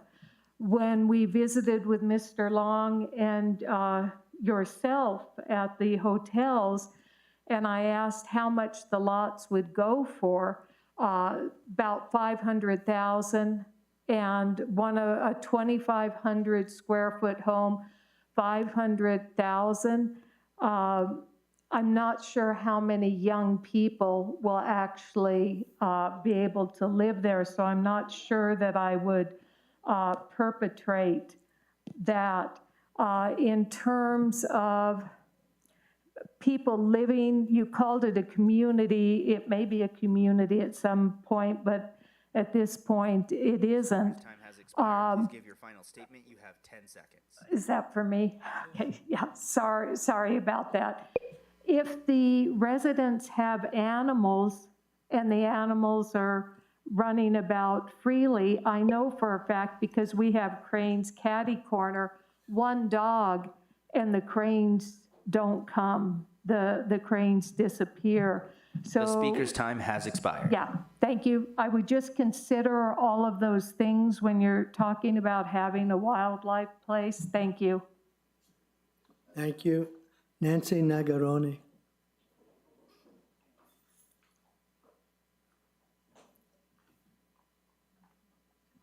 Hi, thank you very much. Appreciate your good work, all of you. Nancy Nangeroni, 7315 Guadalupe Trail. Almost forgot that. So I have a number of points here that are concerning to me. The first is that this open space will be managed by the HOA. And HOAs are notoriously not responsible to anybody. There will be no recourse in the village if the HOA decides to put in tennis courts or anything else there. Unless there's some kind of a, some kind of a agreement up front about that. So I'm very concerned about the HOA because we have no authority over them. As Ms. Smiley pointed out, do we really need two roadway entrances, especially on Chavez? Couldn't we just have the entrance on Guadalupe Trail? Because Chavez is already problematic. People have trouble getting onto Chavez already, and this will make that worse. The architectural styles, my understanding was that the architectural styles are recommended but not required. So that the presentation of architectural styles to us is a little bit misleading, because there's nothing that requires people who buy a lot and build a house there to adhere to these architectural styles. That's my understanding. As Gordine pointed out, the open space definition, open space isn't well defined, and it could be recreation, it could be anything else. And so the HOA could get rid of our cranes. A big concern to me is the FAR issue. Somebody gets in there, buys a lot, puts in a 6,000 square foot house. Well, somebody buys the same size lot next door. How many square feet can they put in? Seems to me this is going to create a nightmare for planning and zoning, because people are going to be competing with each other for square footage. And unless it's clearly laid out in advance how this is going to be adjudicated, then it seems to me that we're opening a can of worms with this. Thanks so much. In closing, I just hate to see another gated community. To me, nothing could be more contrary to the spirit of the village than a gated community. I know we have gated communities. I understand that they're more profitable than non-gated communities, but I hate to see another gated community go in, and I would urge the commissioners to recommend against approval for all of these reasons. The speaker's time has expired. Thank you very much, Mr. Timekeeper.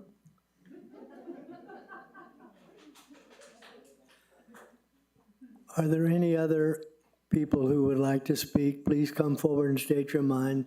Lady with the aluminum hat.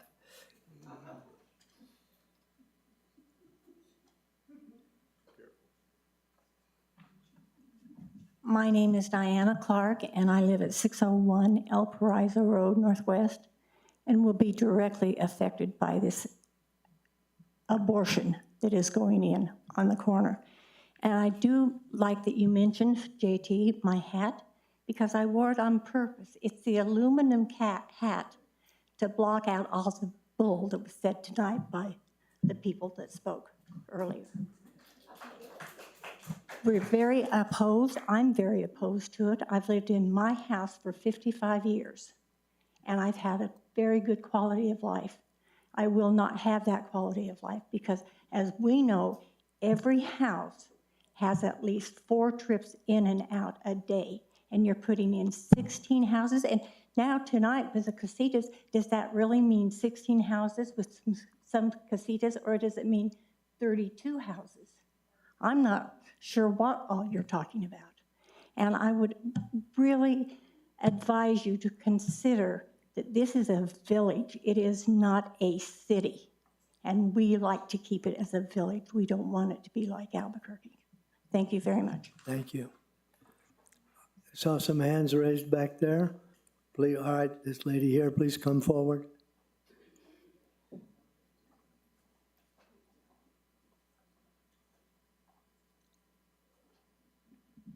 Good evening. I'm Dr. Mary Chappell. I live at 6435 El Caminito de Guadalupe Road Northwest, right at the corner of where Guadalupe Trail ends and Mullen Drive is. So there's a corner there. Like my neighbor, my husband and I will be directly affected by this development. And I think the reason I came tonight is because for the last several months, I've had a sick feeling in my stomach every time I leave my home and I drive out 4th Street or on Chavez past the monstrosity that is now at the corner of 4th and Chavez. It's heartbreaking. It's disgusting. And frankly, I've lost trust in the village. I don't feel that we are being heard. I don't believe, although I think that people have the best intentions. However, I think that ultimately greed is persevering in this case. We did not buy our property because we wanted to live in Albuquerque. We bought our property because we wanted to live in the village of Los Ranchos, which is where I grew up. And it's heartbreaking to me that the character of our village has essentially been destroyed and is continuing to be eroded. So thank you for listening. I appreciate it. Thank you.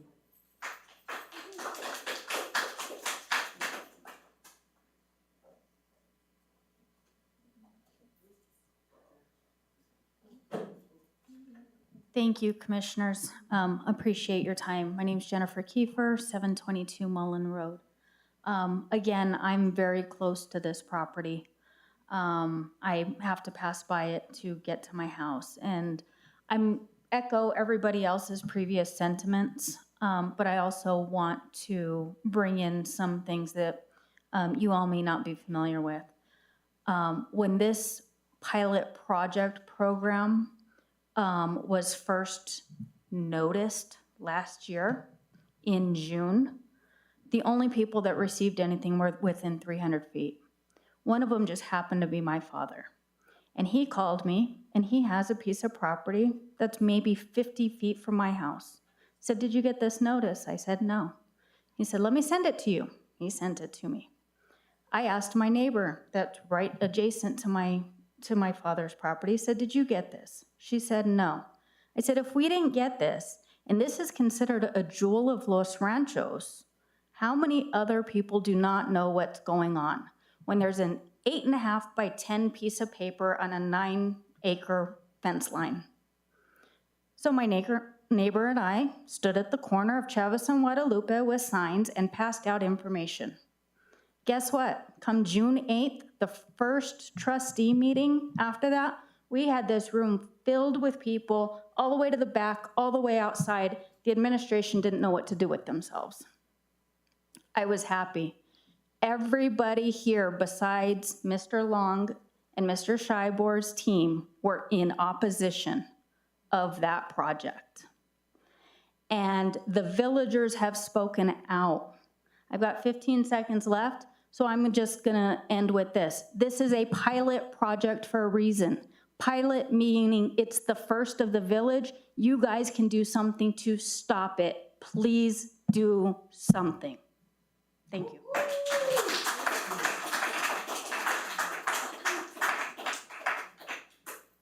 Any other speakers that want to come up? In the back, the gentleman. I won't comment on his hat. My name's Randall Gins. I live at 908 Green Valley Road in the village.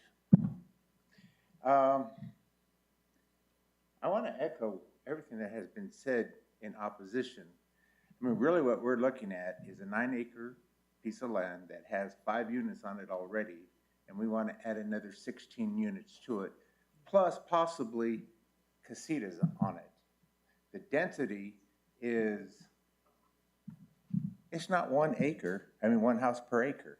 That's what it's zoned, 1 house per acre. We had a gentleman in here that wanted to add, you know, a casita in the back, and you're saying, no, we can't do that. You know, we're busting these rules. Everybody in the village, we bought our properties because we wanted land around us.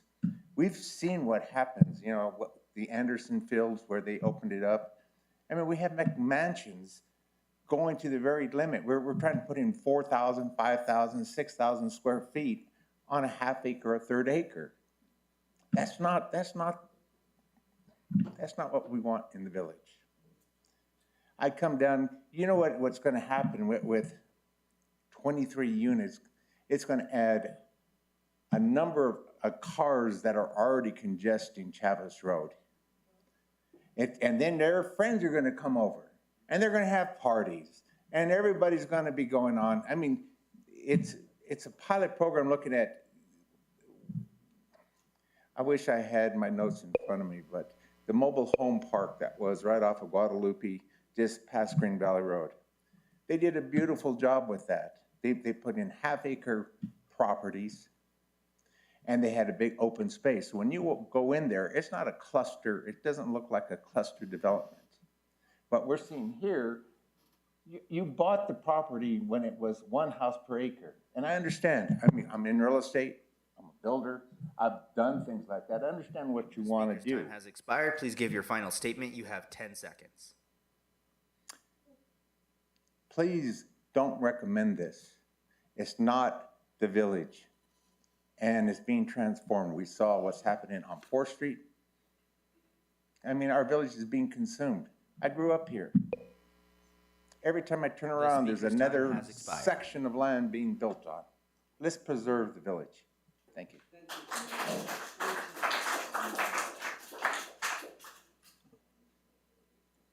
Another speaker, please come up.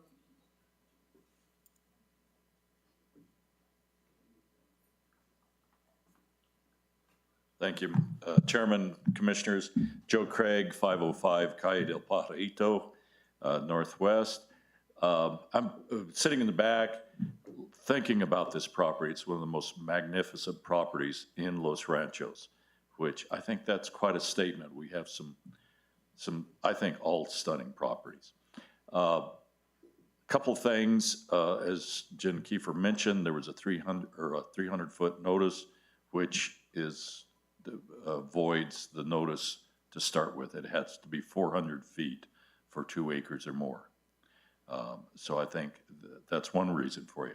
The second reason, which I think is huge, the Village of Los Ranchos is spending $4.5 million on the expansion of Chavez Road. I don't think that's proper. You have the properties to the north of this that are past the tree line. They've already been surveyed. You're probably going to have to take part of this property and buy it, which is your open space, to comply with whatever the village is doing with the expansion of Chavez. My recommendation is for you guys to pass it on to the trustees, let them figure out what is going on here, because you see the people, you hear what's going on. The trustees need to fix it. They set this up, let them take care of it. Thank you.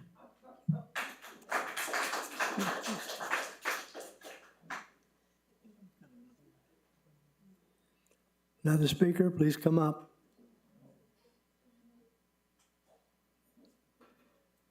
Yeah, my name is Jeff Robb. I actually don't live in the village. I did live on the property in question for almost 40 years with my wife. And as Joe just mentioned, it is a jewel. I mean, those of us who had the privilege of living there recognize what a godsend it is. This is a property that the village doesn't want to lose. We've seen so much of the agricultural and open space in this village disappear since we first moved there. And we had to leave when the property was sold. And it broke our heart because we loved living in that place. And, it's a jewel not only for those of us who had the privilege of living there, but for all the neighbors, the community around us. That's a joy that every day when they can look at that. And unfortunately, I don't have that anymore. And I hate to see it taken away from the people that I used to live next door to. Thank you. Any other speakers? Please come up, ma'am.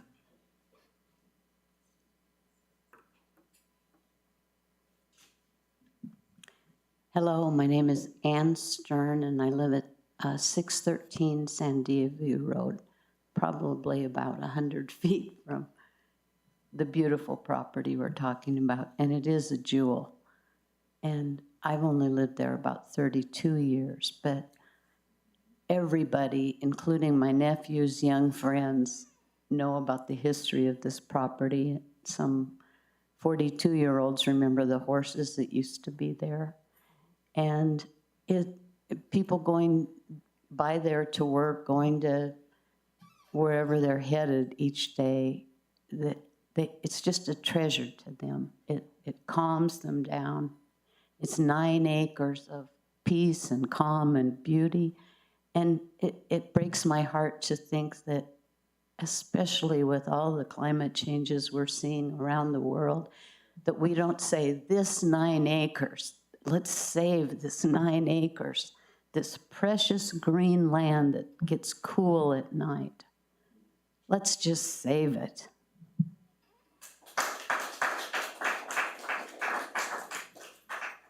Any other speakers? Please come up, sir.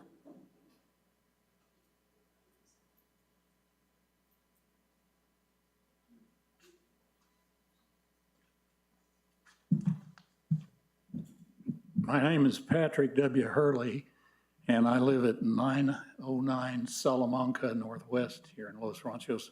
My wife and I have been there just short of 50 years now. And I'm here signed up to be a speaker on the third one of these things that you are apparently just to make a recommendation on. I think some of you have been confused about what's going on.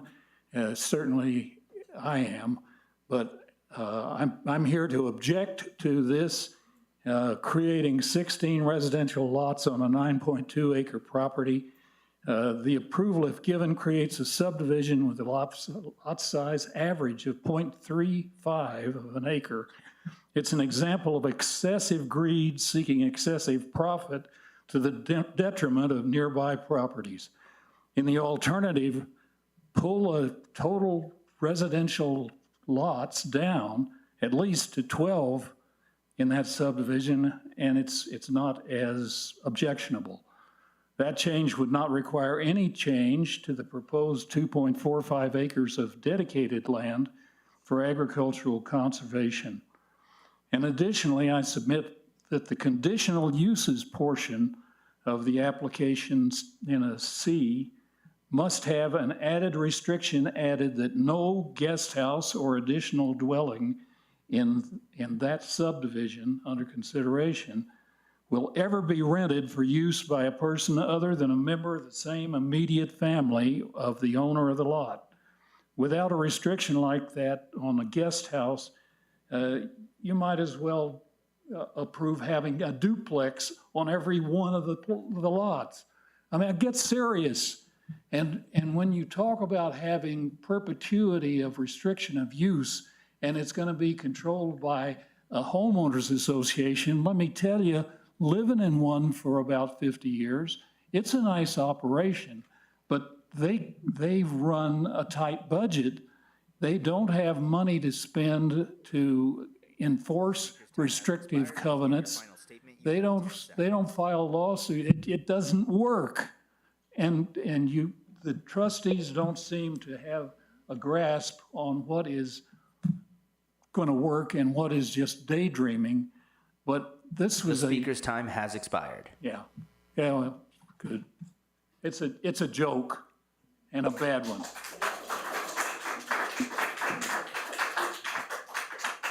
Any other speakers?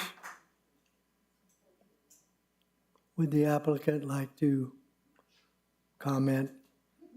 Sure. Yeah, just try to address a couple of the points brought up. As far as the open space, it will also be deed restricted to be an open space, not an open space that you could do recreational facilities on, but fields that would feed the wildlife and maintain the way it is. It will be restricted. There's no way it's going to be able to be changed. that's part of the approval. Architectural style-wise, yes, there is a requirement for these styles.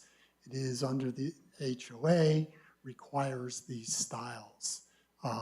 So there is a requirement for that. As far as the casitas are concerned, the lots will be controlled just like every other lot in Los Ranchos. So it's no different. We're not approving here the casitas, and if you can build a casitas on the lot, that's controlled by the rules of the village right now. So that it's not getting approved for casitas. The existing ones are godfathered in, but new ones would operate under the current ordinances of the village. Complying, the current zoning, we talk about preserving open space and preserving this property and preserving the Sandhill cranes. Well, that's exactly what this is doing. If it was under the current zoning and got developed into 9 different homes on acre lots with a wall along Guadalupe and Chavez, you just look to the west and it's the same thing. It'll be cut off. You won't have this. The idea in the master plan was to create something that can create open space, large pieces of open space that wildlife can thrive on and what the village wants. And that's exactly what this is doing. And everybody has their own opinions, but that's what I believe. As far as lot size, the average lot size is 0.35. The one gentleman, I believe, was referencing Los Prados on Guadalupe as a beautiful subdivision. This has the same open space and the same, actually larger lot sizes. So I think it's a misconception that we've got a small lots jammed with houses. That's not the case. And as far as 2 entrances, that's a fire department requirement. And we needed to have the 2 entrances. So it's just trying to clear up a few of the concerns I heard here. And I stand for any questions. Are there any questions from the commissioners? Thank you. Okay, thanks. Are there any discussion from the commissioners now at this time? Yes, Mr. Chair, yes. I'll go back and just kind of go back through these things that I think I have concerns with. I do have a concern about the casitas on the property, both those that are existing and how they may complicate and compound the footprint. That does bother me. I know the village administration and the trustees will actually have the ultimate say on that. And it will be considered on a property-by-property basis when those actual plans for each individual home are proposed, if this goes through. You know, we've talked about, we've all enjoyed this property. We have. We've had a benefit of that. All the property that's open, regardless of who owns it, whether it's village-owned or privately owned. We've actually been blessed with seeing that nature out there. But there are properties that are privately owned, and those people have the right to do and develop within the ordinances that exist. Each of you here tonight have your own piece of property. How would you feel if somebody came through and said they didn't like what you had on your property and made you change because your neighbors wanted it more open or whatever? So here we're judging something that is privately owned. It's a shame that the previous owner, when they decided to sell this property, didn't donate it to the village or approach the village for a purchase on the open space. They did, okay. Well, the village. Things have been done. We agree. So, but in any event, the property wasn't sold to the village, regardless of the reason why, whether it was lack of funds or lack of desire, it wasn't in the immediate plan. It's not what the case is right now. So it is privately owned, and it is within, the owner's rights to develop the property. And as we just heard, it could have been, without any kind of a variance whatsoever, divided into 9 pieces of property, with the homes on each one and a large fence that blocks the entire property off, around each one of them. So thank heaven that's not what's being proposed at this time. And originally, I understand that there was 21 homes that were originally proposed, but they did listen and made some accommodation to the concerns. And I have to applaud you for making those accommodations and not just holding firm that, no, we're going to make every cent that we possibly can.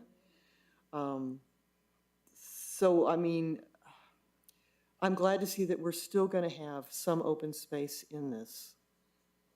And those are just some of the comments that I wanted to make. So I see that there has been some give and take, and growing pains are always so hard. And as the village grows, we're going to see more and more of this where there's going to be some infilling, and we're not all going to like it. So all we can do is keep being here, and I applaud everybody that's here tonight and that has been here at all of the different meetings, giving their opinions, because that's what it takes on a village to try to redirect things. But when it comes down to individuals' rights, it's awfully hard to change that, especially when they're doing it within the ordinances that exist. Any other commissioners have comments? Commissioner Barrow?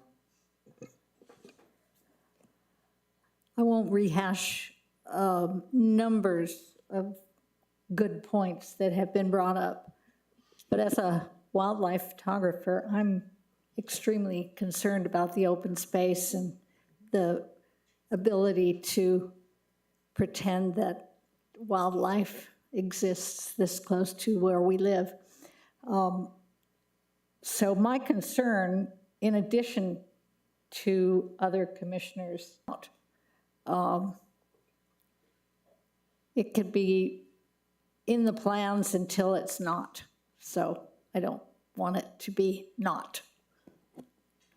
That's my comment. Commissioner Martinez? Only 2. One, I compliment a person that has the ability to sit on both sides. And I think the best thing that she said was, when somebody else owns a property, is that our right to tell them what we can do with it?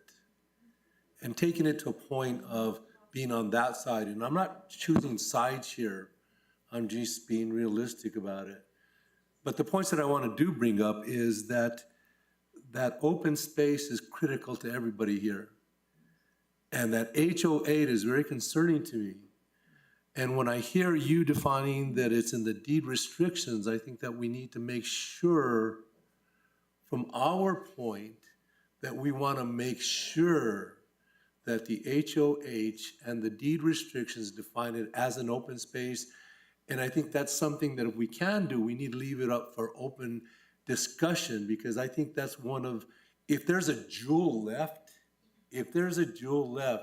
that's that 2 acres that we can allow it to be continually blessed. That's one of the comments. And the other one that is questioning me is this square footage per lot and negotiation of 3,000 over here. If he gets 6,000, how do we divide it out? That's very questioning to me. And I need to get a little bit more educated in that sense, because no different than the open space, HO8 has the ability to use that. And I'd like to get more educated in that concept, because I think it has a lot to do not with our desires, but how they negotiate the square footage. It almost is a place where I really would like to get more educated on that. And I don't know how we can do, those are the 2 points from my point. Thank you. Any other comments from the commissioners? Go ahead. Are you sure, Dan? I'm sure. Okay, all right. A couple of comments. I wanted to read this because I think it's always important to reflect on what our jobs are, and I think words are important and they help us to have direction. And so if you go to the village website and you look at the Planning and Zoning Commission, what are we appointed to do? To review and act on matters of planning, platting, and zoning, using both the master plan and the village zoning ordinance to guide them. So there's two things there, the master plan and the village zoning ordinance to guide us. So those are the two things that I think we have to use as we determine, our decisions as a member of this body. That doesn't mean that we always can be, sometimes we have to do our jobs here, even if we have residents who have other feelings. So I like to think about that. I would just share those words with you tonight. Secondly, I wanted to, as far as the open space goes, I know that one of the things we've been talking about on our advisory committee, because we're talking about open space on almost a weekly basis at this point, is the maintenance, because it can be set aside in a restricted deed, but it has to be maintained for it to continue to hold the value that it does. And so making sure actually that it's irrigated, that somebody's taking care of it in the way that it still supports the wildlife that's on it is very important. And so, perhaps you can address that at some point for us. But I think that that's really, for me, more of a concern. I do understand that if it's set aside and it's deed restricted, it's going to stay there and stay the way that the deed sets it aside as. But I would want to know how the plans for maintenance, if you can share that with us at some time. Aside from that, Mr. Craig said that we should, we're just here to recommend for approval. Either way, it's going to go to the Board of Trustees. So I think that, as Mr. Craig said, that I would recommend that we send it to the Board of Trustees, and with our approval, that they should review it, because they have to do it one way or the other. And so, considering property rights and all the different issues that are here, it's not going to make an impact on other than to make people happy or not happy, but it's still going to go to the Board of Trustees, and their vote is the final vote.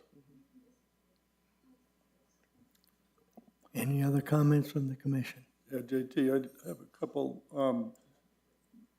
First of all, JT and I were the only ones in here who were on the master plan committee, and JT and I don't agree about a lot of things, and this might be one of them, but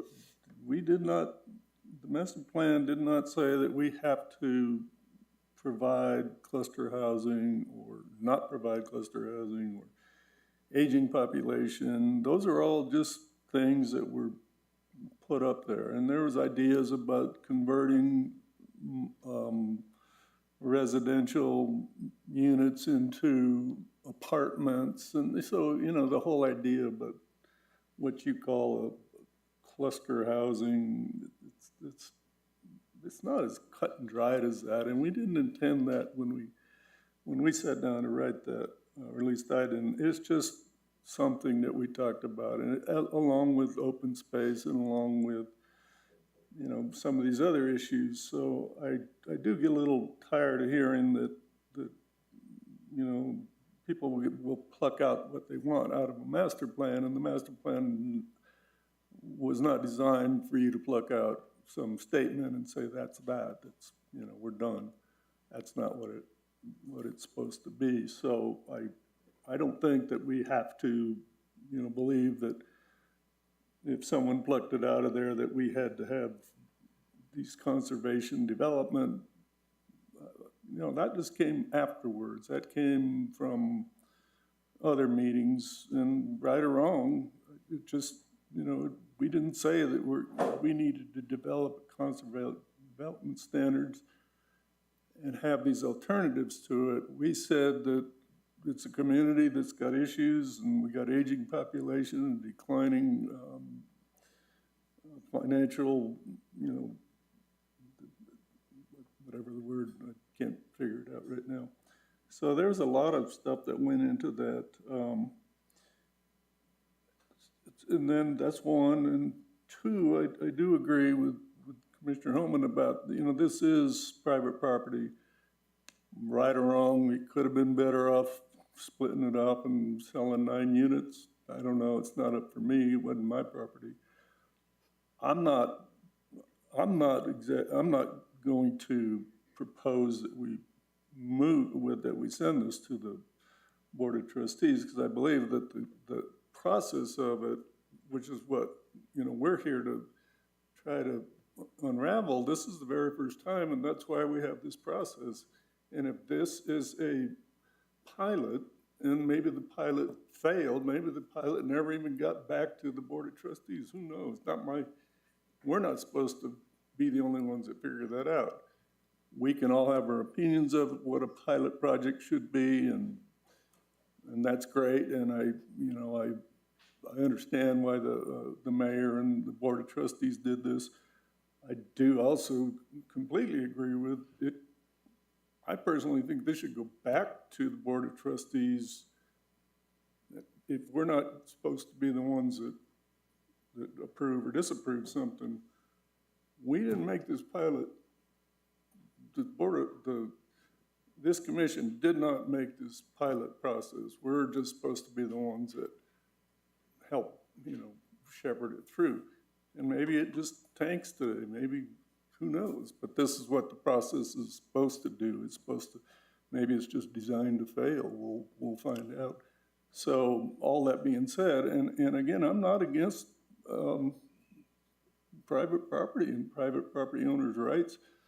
I'm not against any of this. I think that Mr. Long is within his rights to do whatever he wants with that property, whether we like it or not.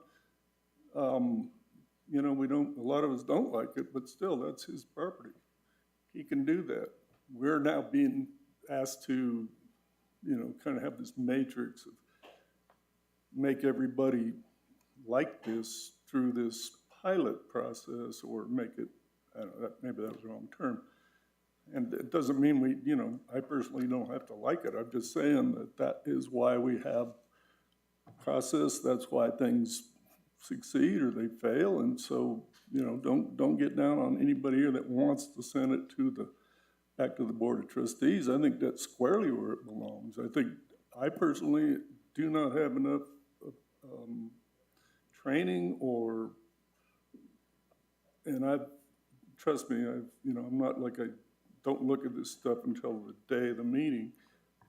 I read this stuff all the time, and I'm still a little confused over how some of these FARs are going to be implemented, and how some of the issues that have been brought up are going to be dealt with down the road. And I would like to see the village administration maybe deal with a lot of them now before it becomes a bigger problem, let's put it that way. And if they can't, then, we've done our best to try. So that was all I had. Thank you. Mr. Chairman, if I may. So I spent 16 years on the Board of Trustees, and I can tell you that there were, I don't know how many, dozens of times information came during this same type of hearing, whether it was on a variance request or a request up front for some kind of development that involved an HOA agreement.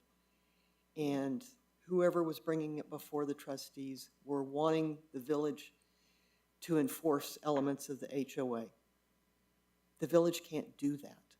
And so one of my recommendations, that's a private civil action that has to happen. So one of the recommendations that I have is that it's got to be the open space language with its maintenance, with its maintenance of the actual property itself, and maintaining the open space into perpetuity has to be in some kind of a form, whether it's an element in the entire approval process. It's got to be stronger than the HOA. And that's one of the recommendations I'll put forth. And then the other thing I would say is, this board, we are making a recommendation of approval or denial. And when things go before the trustees, if we sent it up as we recommend to deny, chances are they're not going to look, the trustees aren't going to look at the elements in the greatest detail that we may recommend to be added to it. They're going to just start anew, and they may not come up with some of the same kind of restrictions that we want. And so with that understanding, I would like to make a motion that we recommend approval going up to the trustees on this with the 3 findings that were listed, the 8 different conditions that were listed, and the addition that the open space language to be included has to have something into perpetuity with not only the maintenance of that acreage, with the visual opening for the public to enjoy, and the maintenance of that property, and it is not to be left within an HOA agreement where the village or anything beyond a civil action is going to be able to enforce. So if that's clear. That's a motion. And I second it. Well done. We're not approving. No. No. No. Isn't that what your No, motion I said recommend, I move recommendation of this to the board with those additional conditions on top of the conditions and the findings that are listed. And the effort in doing that is to really have the trustees look at our discussion, look at what the concerns and the issues that we've brought up today. Yes, and that is what I did second. Okay. And I just want to add that I want to add what Commissioner Smith talked about, that I think we need to look at the master plan and at the village ordinances and see that, as well as listening to all the input from the village. Okay, with that, I guess we have a motion and a second. Go for a roll call vote. Commissioner Holman? Yes. Commissioner Barrow? Yes. Commissioner Gay? No. Commissioner Smith? Yes. Commissioner Martinez? Yes. Commissioner Michelson? Yes. This motion carries 5 to 1. That's number 1. Yeah. Yes? Okay. D, SDP 2305. Wait, I think I do need to read that. Packets are the same, but the recommendation issue is different. Okay, a request by Chavez Guadalupe LLC for review and recommendation of a preliminary site development plan is allowed in the 9.2.27.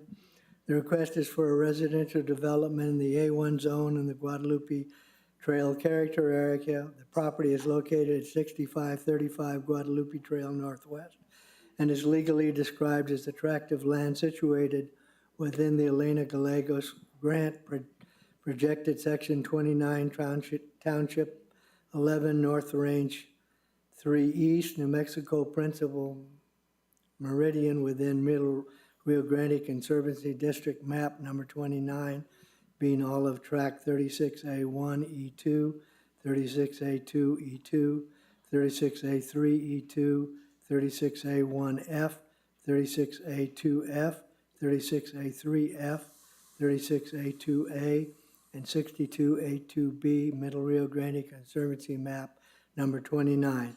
The property contains 9.2682 acres more or less. Are there any commissioners who will recuse themselves from this item? And this is the same thing, except this is for a preliminary site development plan.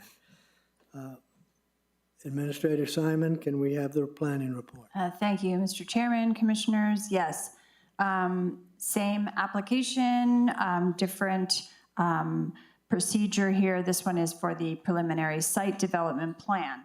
The applicant is requesting review and recommendation of approval of a residential site development plan on this 9.268 acre project site. The request includes 16 residential lots, 3 tracks for vehicular access to the site, and 3 tracks comprising the conservation area, which include a community garden, open space, and wildlife viewing area. Project proposes 16 residential lots ranging from 0.3 to 0.43 acres with an average lot size of 0.35 acres. Essentially, the site development plan, as you know, addresses ingress, egress, does it meet setbacks, are the uses appropriate, is the layout okay, it looks at height, water, sewer, dark skies, and those kinds of things will be addressed as conditions upon development of the property. The action required for the site development plan review, the commission shall recommend to the board approval or denial of this application, and the department recommends, the Planning and Zoning Department recommends that the commission forward to the Board of Trustees a recommendation to approve Site Development Plan 2305, a residential site development plan in the A1 zone in the Guadalupe Trail character area with the following findings and conditions. The application is conformance with the master plan. The application meets the requirements of Chapter 9, Land Use Regulations of Village Code. The application meets the requirements of 9.2.27 for a Conservation Development Standards permit, and the application meets the requirements of Section 9.2.25. There are 6 conditions before, and I mentioned one of them, dark skies, but before obtaining building permits, the property must be subdivided according to the major subdivision process and filed with Bernalillo County. This might address Commissioner Gay's comment about what the actual property lots would look like. The NPDES, which is a grading and drainage plan, must be reviewed and approved by the village designated engineer for approval of the final site development plan, and we did receive their grading and drainage report, and it is in the hands of our engineer for review. Any future signage must comply with the sign ordinance, and sign permits must be obtained. Exterior lighting must comply with dark skies. Construction shall meet all current village, county, and state codes, and the final site development plan must be executed by the applicant. I stand for questions. Are there any questions from the commissioners for Administrator Simon?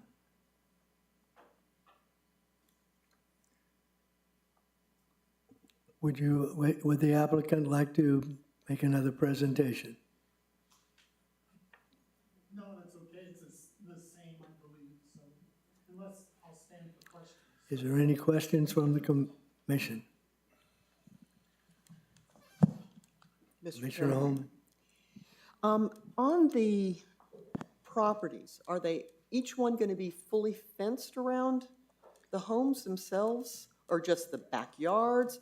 I'm concerned about the properties as they face Chavis Road. Are we going to be looking nice greenery, open space, and then suddenly there's a solid wall? I mean, There'll be a wall between the open space and the properties, like you say, facing Chavez.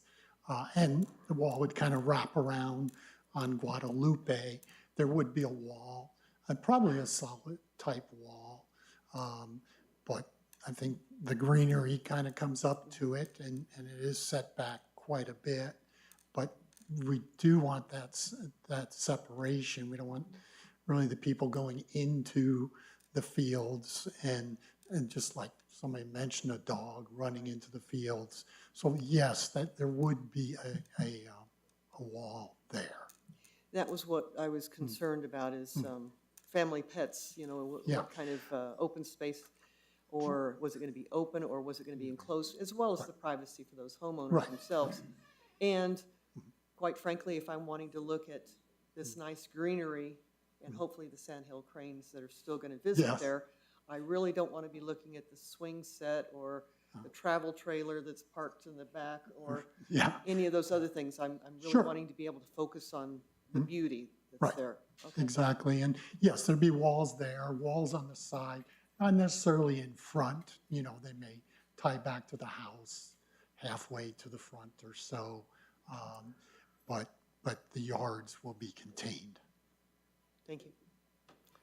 Any other questions from the commissioner? First and foremost, thank you for bringing up what we're supposed to do as commissioners, because I think that what we do is we get into this mix that we don't realize that we have feelings also, but at the same time, I'm the youngest one here as far as time here. Good you qualify. Good out. But when I swore to do this, we went under those guidelines. And I think that you guys got to understand that we are trying to do a balance. So what I'm going to try to help here is the comments that have been made about two entrances. And a comment that he made that it's not, the specificness of those two entrances is a fire department rule. And is that correct? So that we can understand that point, that those two road entrances Right. versus one road entrance has to do with fire department code? It has to do with that. I'm trying to remember if there's other reasons from code or design, and I'm not sure about that, if there was other reasons. Well, the most important is fire department, because without the fire We've department got- sign off, Right, we did get we couldn't. But so I want all of us to understand how things come to be about. But the two roads versus one road has a fire department code that has to be followed versus input from the public or input from the privacy Yes, I of the believe that's person. Okay, thank you. That's it for me. Any other questions from the commissioners? Thank you. I have two speakers signed up to speak on this, and then we'll see what other people. Gordine, you are the first. Nancy?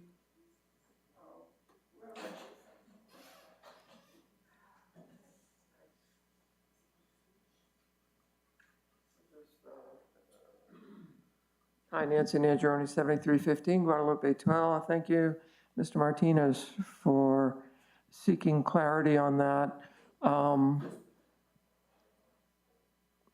There's a lot of dead-end roads.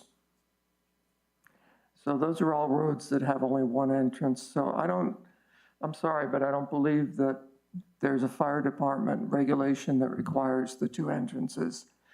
I think he was a little bit shaky in asserting that, and so I don't believe that that is actually the reason. So just putting that out there.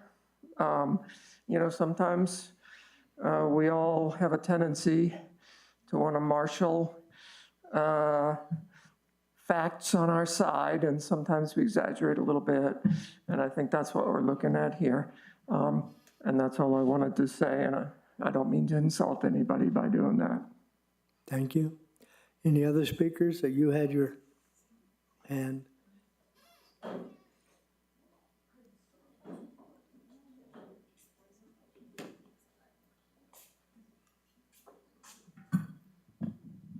Hi again, Marcia Smiley, 623 El Paraiso Road Northwest. I am 40 feet from the southeast corner of Guadalupe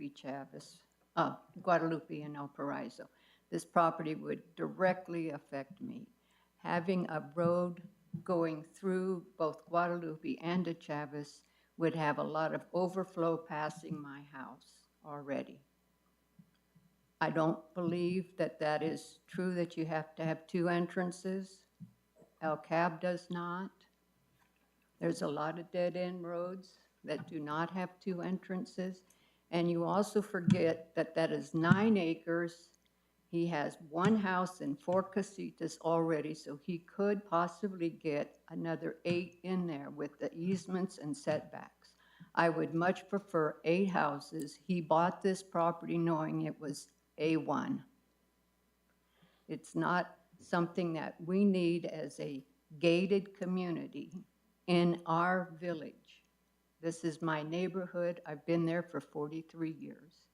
When Dr. Altman lived there, his wish was for it to remain open. He had been in talks with Larry Abraham after he passed and his family inherited the property. They were in talks with Larry Abraham to kick the can down the road. What are we going to do with this property? And Larry Abraham said, the village can buy it. And then he died, and it stopped kicking the can. This property should be preserved and conserved and enjoyed. When people come through Chavez and Guadalupe headed to the market, to Lavender Fest, Casa Rodena, to Los Poblanos, what do you think they see? 9 acres of open space. That's what I have to say. I don't think it needs 2 entrances. There'd be too much overflow. We're already getting overflow from Speaker's time has Chavez expired. Please give your final statement. You have 10 because of seconds. the construction at 4th and Osuna. We're getting a lot of traffic down my road already, El Paraiso. This would just add more. And I don't think the plan is clear enough on how many houses, how The many speaker's casitas. time has expired. Thank you very much. Thank you. Next speaker.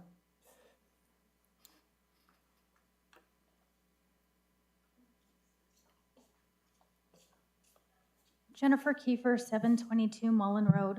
I guess, first I want to say thank you to Commissioner Holman for your sensibilities in the last motion, and not just, kicking the can down the road, to use Marcia's words. I think there should be some serious concern what we've already seen at 4th and Osuna and what this administration has done to this village with bypassing planning and zoning completely and cutting you guys out of that process. Where were you in the process of this conservation pilot project? To me, this seems like a single-handed administration ordinance again.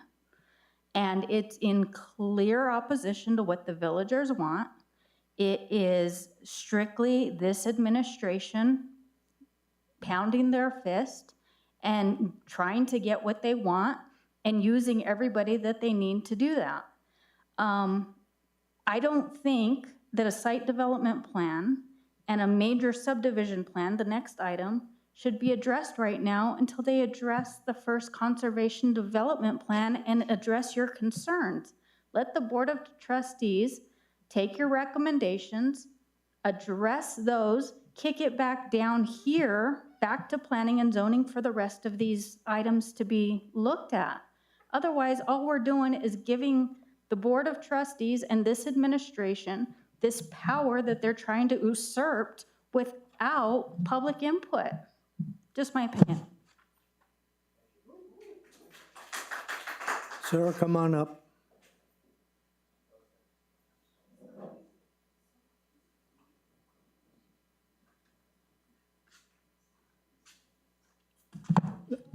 I won't waste your time. I appreciate. State your name and Excuse address, me. please. Same person, Patrick W. Hurley, 909 Salamanca Northwest.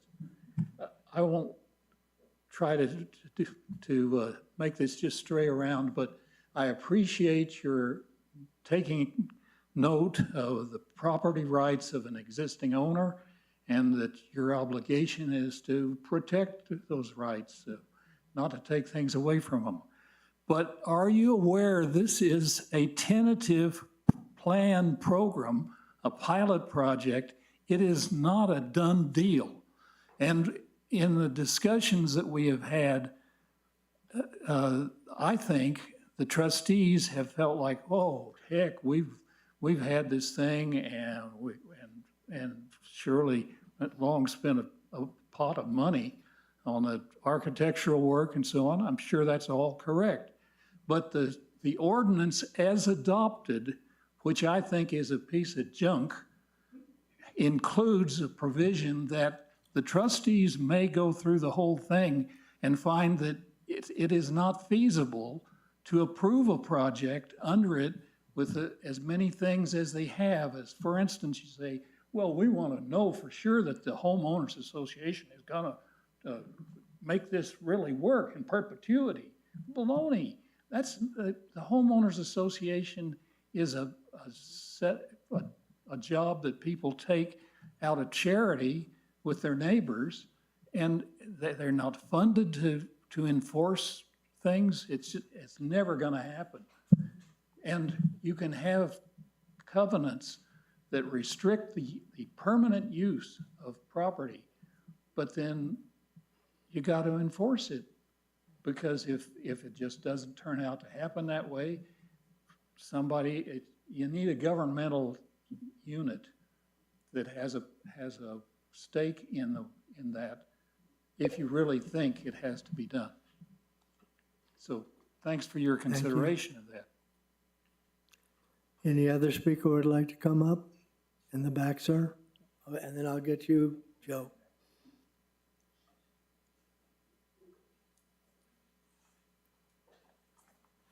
Randall Gins at 908 Green Valley Road. I want to thank you for all of the time and effort that you're putting into this. What I'm concerned with is that developments need to come through the zoning, planning and zoning body to take a look at all these issues that people are bringing up.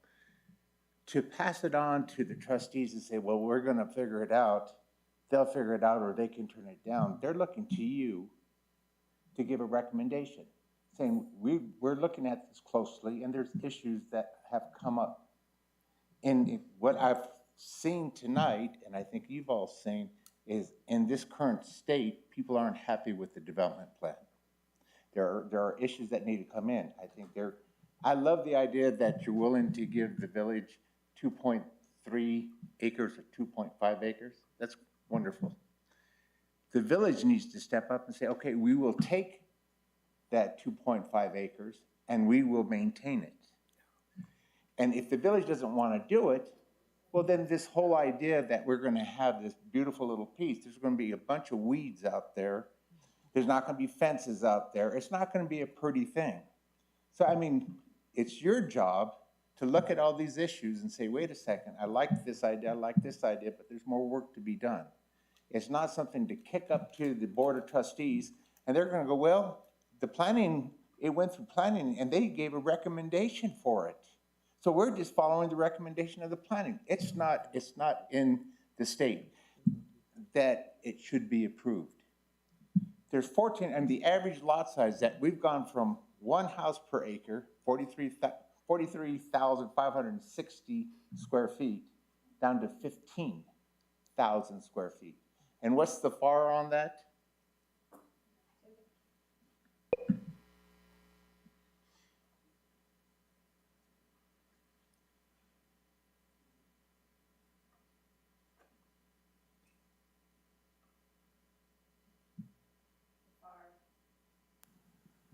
The FAR on a 15,000 square foot lot is 3280. So you're going to have houses that can be built up to 32, but that includes your garage. It includes all the covered space. So if you got a carport, you got a garage, you got your patios around the side, all of that goes into the size of that lot. The speaker's time has expired. Please give your final statement. You have 10 seconds. Thank you. So I think there's more work to be done before we give a pass recommendation to the board. He's obviously involved with this. The points that need to be addressed need to be clearly addressed. Ask him to address them and have him come back in before any recommendation is given. Thank you for your time. Thank you. Any other speakers?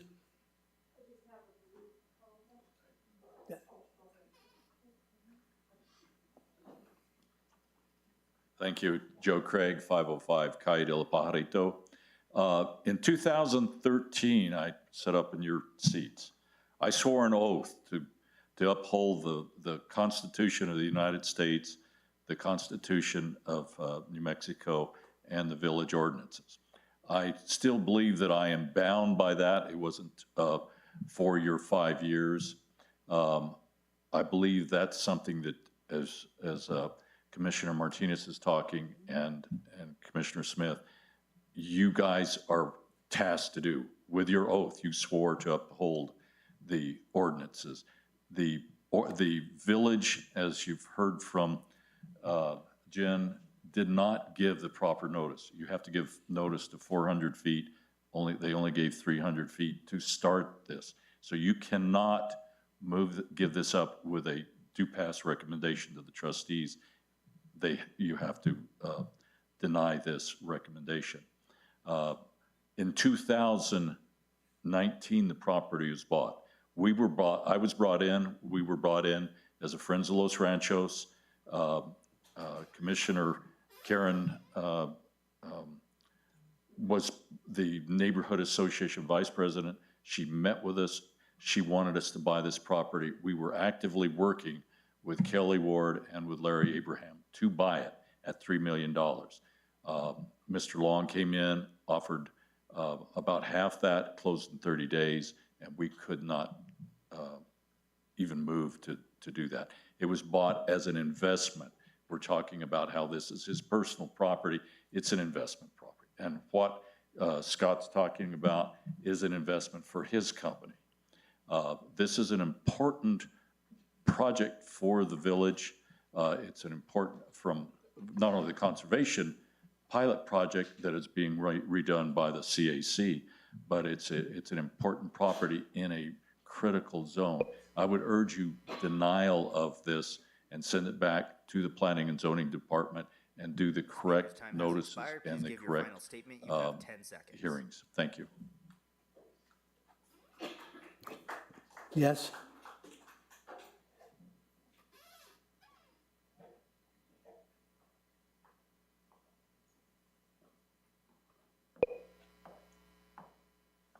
Gordine McKenzie, 7315 Guadalupe Trail, Northwest.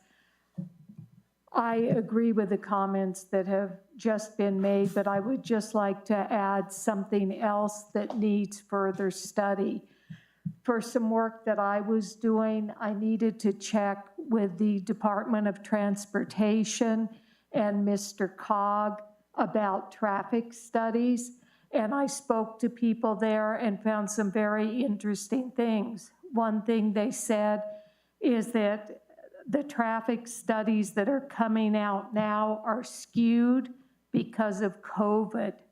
And we won't get accurate numbers until 2024, fall of 2024. So because of COVID, that's put in. And we're not, it makes it look like there's less traffic than there really is, that's all been figured in there. So I would also consider the traffic study and how it looks really low. Thank you, and I would also urge you to deny. Any other comments? All right, then the floor is closed. Any discussion by the commissioners? Mr. Chair, if I may ask clarification from Administrator Simon and Ms. Winter. Mr. Craig has brought up a couple of times about notice due to the size of the property should have been 400 feet. Is that within our ordinances? Can you verify that? And second part, can you also verify that that was followed? Mr. Chair, Is your speaker? I'll check the code, but I understand we need it properly noticed. So this was noticed weeks ago. I cannot confirm without her being here that who she sent the letters to. I'm sure they're in the file. You can certainly require that those be included in the package recommendation or non-recommendation to the Board of Trustees. I'll look at the code right now and see what it requires. Thank you.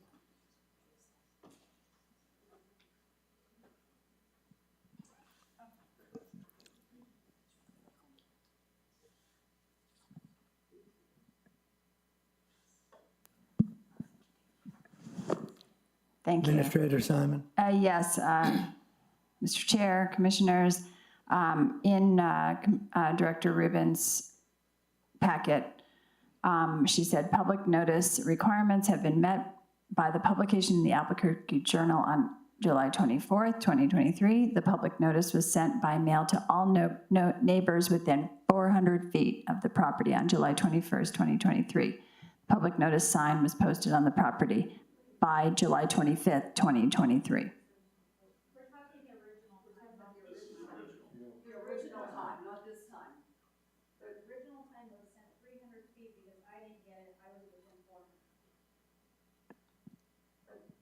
And this 400-foot notice is after everything's all in process and all. Right. That's not right. So currently, if I understand correctly, then currently we have met the letter of the law on notice for this particular proceeding. That's correct. Mr. Chair, Commissioner Homan, yes, that's correct. And I do understand what everybody is saying in the audience. We can't go back and correct the past, obviously, but new notice has been given, so there's opportunities to be heard on this one. I don't know what else. After it's been already approved. Any other comments from the commissioners? Mr. Chair, Commissioner Homan, the original passage of the ordinance is currently on appeal in State District Court. And if I'm not aware of any argument in that case that there was improper notice. If there is, it should have been made at that time. And I think you're correct, Chair, Commissioner. Unless the issue's raised timely, the district court's not going to hear it. Please be quiet. Ms. Winter, so it's before the district court. Is there a timeline on that? And what would happen if the district court throws it back? Mr. Chair, Commissioners, there is no timeline on it. It's a New Mexico Civil Procedure Rule 74 appeal. It's administrative. There's an appeal, a response by the village. It essentially sits with the court until the court decides it. The time for requesting a hearing on that briefing process has come and gone with no party requesting a hearing. So I've seen judges decide these in 6 months, and I've seen judges decide these in 18 months, but they're decided on briefs, generally speaking. So if we approved something or recommended approval and the trustees, let's just theoretically say the trustees made approval of this, and then if the court bounces that back, what happens? Mr. Chair, Commissioner, the board would have to consider whatever the court suggests. We don't know what the court is going to suggest. The standard for reversal is very, very high.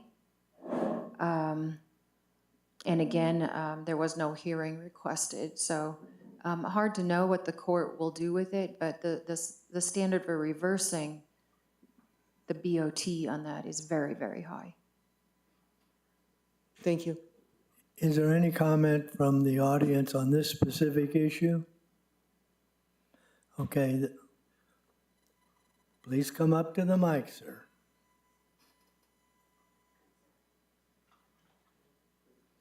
This is just on the notice. Right.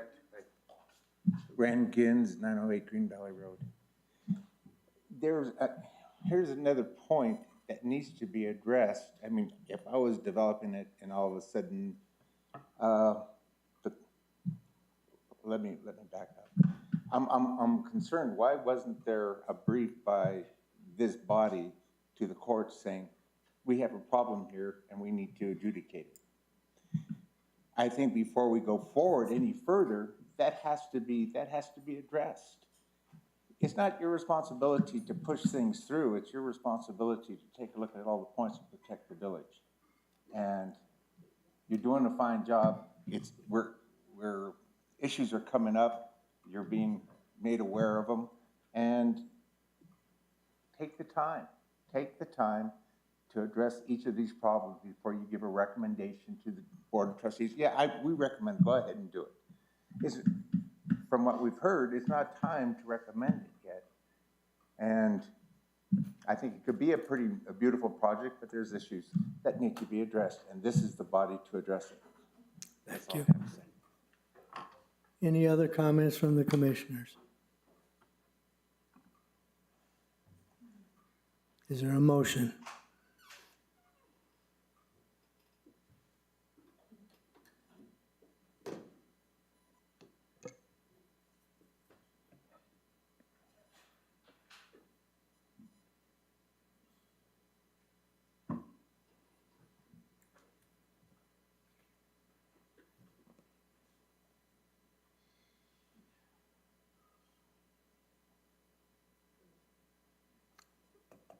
Are you planning to say anything, or you're just thinking? Yeah.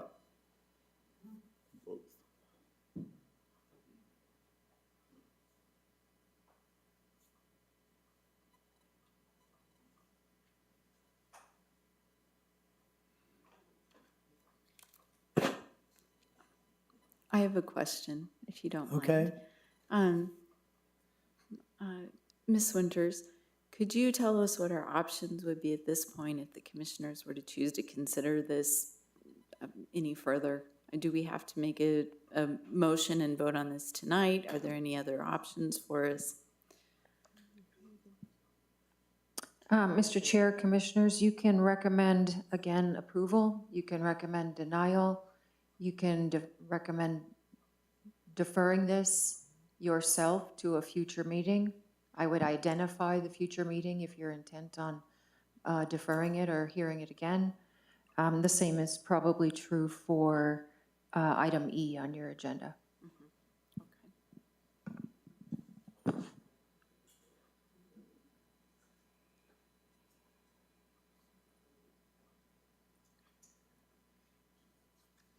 I would like to make a motion to approve SDB 2305, a recommendation to approve it with the items that you would attach to the first one.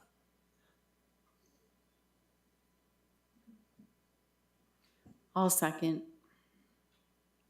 May I ask clarification? Does that also include the specific findings and conditions associated with the planner's report on this particular one? Because they were different. Yes. Yeah.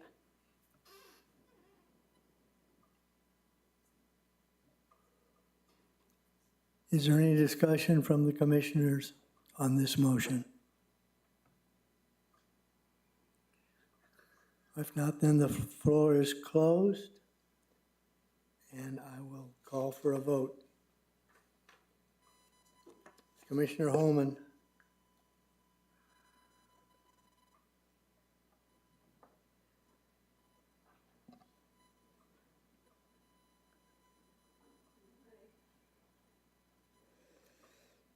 I will support it. This is just for the site plan right now, right?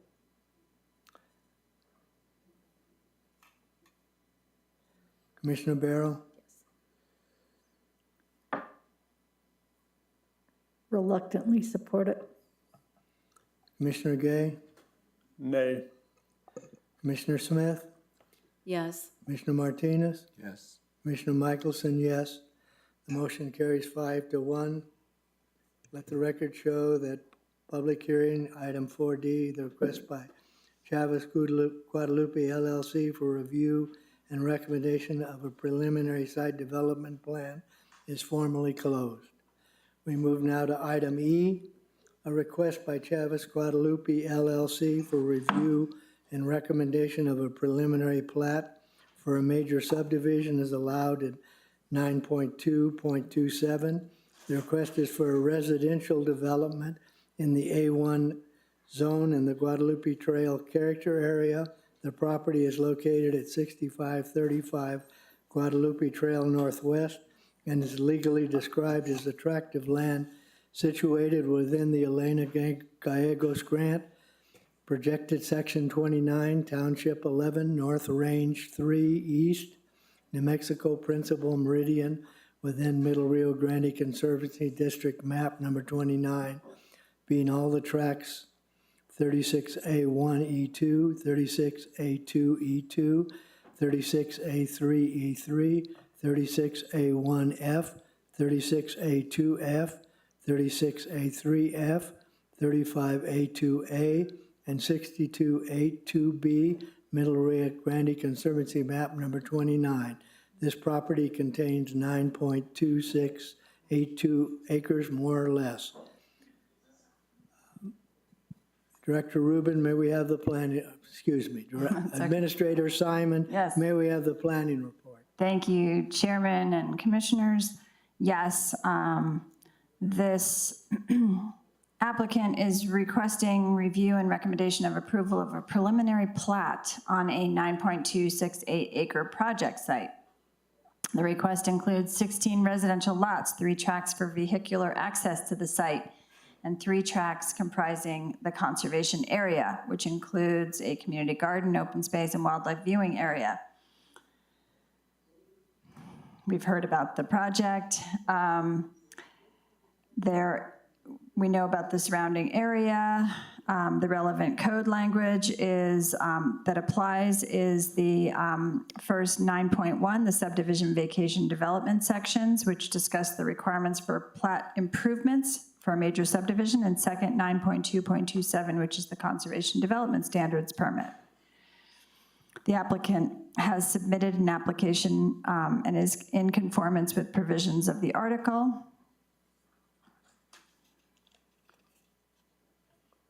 The department recommends the commission forward to the Board of Trustees a recommendation to approve S23-05, a preliminary plat for a major subdivision in the A1 zone in the Guadalupe Trail character area with the findings and conditions in your application packet. I stand for questions. Are there any questions from the commission for Administrator Simon? Yes. So this is preliminary plan. Correct. What's the next step?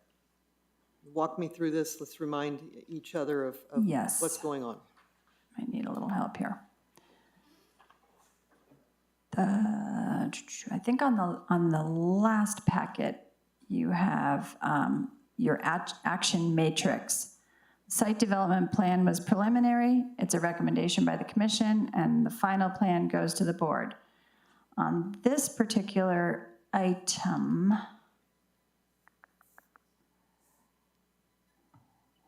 I believe also this is a recommendation and the final is the board.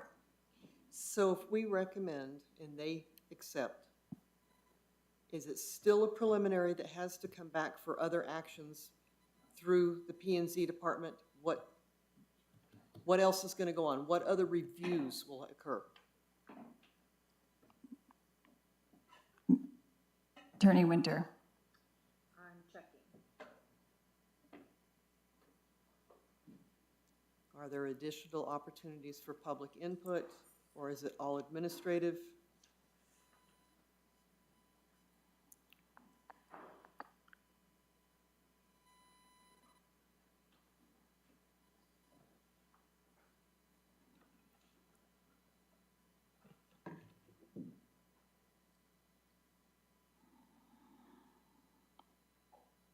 I'm gonna, unless you can find the section. Mr. Chair, Commissioner, there will also be, so you've heard this matter 3 times this evening. These matters will be heard 3 times again at the BOT. There's also opportunity for a final plat that'll come to you for recommendation, then to the board. So that'll be 8 hearings, 3 today, 3 at BOT, 1 more for final plat here, and 1 more for final plat at BOT. I'm looking in the conservation ordinance to see what else comes in here. There might also be a sketch plat involved, but I think the requirements for a conservation easement or a conservation permit are a little different. Are there engineering approvals and drainage plans and all those approvals that still have to be presented to the P&Z director? To the director, Mr. Chair, Commissioner, to the director, so they are required to comply with all of 9.2.25E4 regarding landscaping. And 9.2.25E4, I'll go through that here. It's pretty extensive.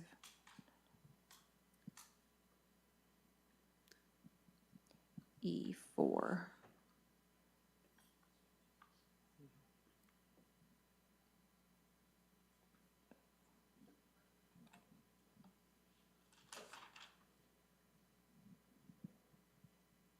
I despise 9.2.25. It's like 9 pages long. 9.2.2, I'm getting there, scrolling still.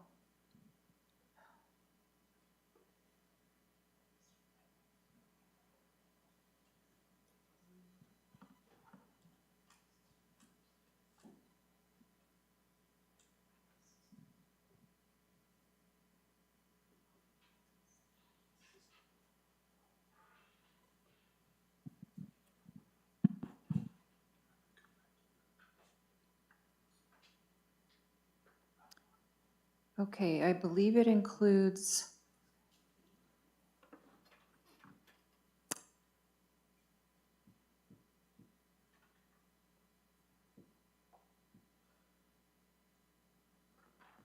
site development plan. Also, the final site development plan will include, of course, it'll have to be public noticed in accordance with 9.2.25F. The site development plan is going to require warranty deeds, property tax records, etc. There will be a sketch plot review, site development plan final, grading and drainage plan will be required. Site development plans have to include the basics, including address of the property, a site map, a site plan. They'll be required to comply with sign requirements, exterior lighting locations, mailbox locations, bike rack locations. Building plans and elevations are part of that process. A grading and drainage plan. Roadway standards have to be complied with. Those are detailed in 9.2.25.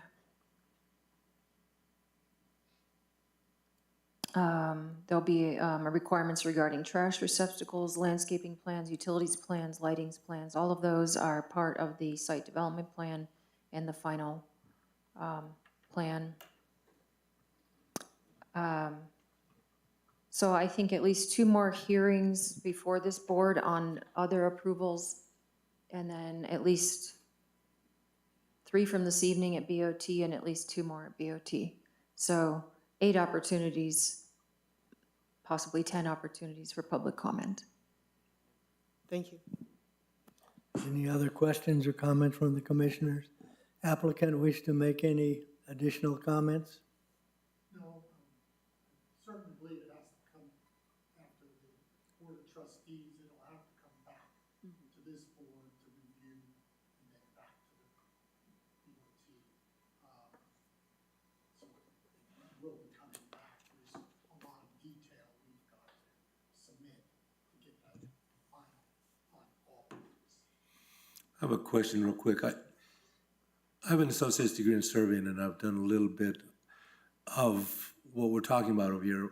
One of the things that I understand about it, a lot of this is, and I hate to use the word rubber stamping, it's rules and regulations that have been followed that pretty much are standard, unless drainage, flow, roadway, et cetera, et cetera. Everything is pretty standard. And so one of the things that we have to recommend or understand before we recommend anything is that it's going to be a process that is going to go very easily because there is no detrimental negativity to signs, roadways, walls, et cetera, et cetera, et cetera. And I just want to bring that up because I think what we're striving to do is do the best that we can in the circumstance that we are at tonight to get public input. And if you're hoping for public input in the recommendations that they're coming back, I personally do not think there's very little public input. You can go over something that's already ruled and regulated. Roadways, signs, bikes, mails, et cetera. So I hope that what I'm trying to do is help you understand we're striving for public input for more opportunities, and I think that that's going to be tonight, and that has been tonight. Any other comments from the commissioners? Okay, I have a list of speakers who signed up to sign. Gordine, I think she's left. Nancy, she's left. Patrick Hurley, he's left. And Jeff Robs. Is there anyone else who wants to speak on this issue? Please come forward, state your name and address.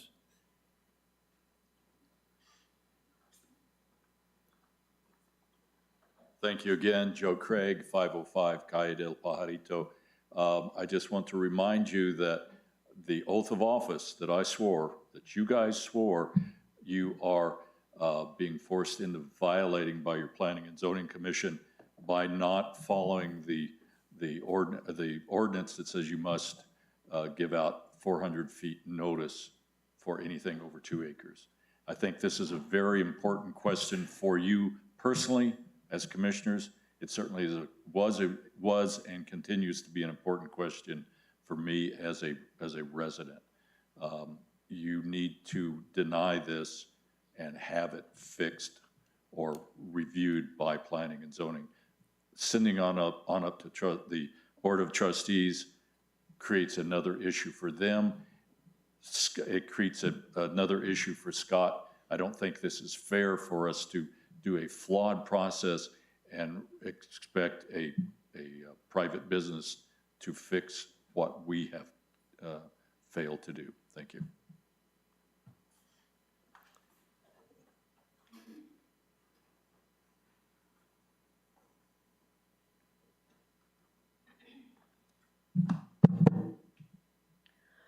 Michelle Smiley, 623 El Paraíso Road, Northwest 87107. Thank you, Commissioners. When we were taking public comment at the trustee meeting, the majority of people in favor of this were employees of Heritage or on Jim Long's payroll, and the majority of them did not live in the village of Los Ranchos. I am a resident of the village of Los Ranchos, and I would really strongly urge you to deny this, this development.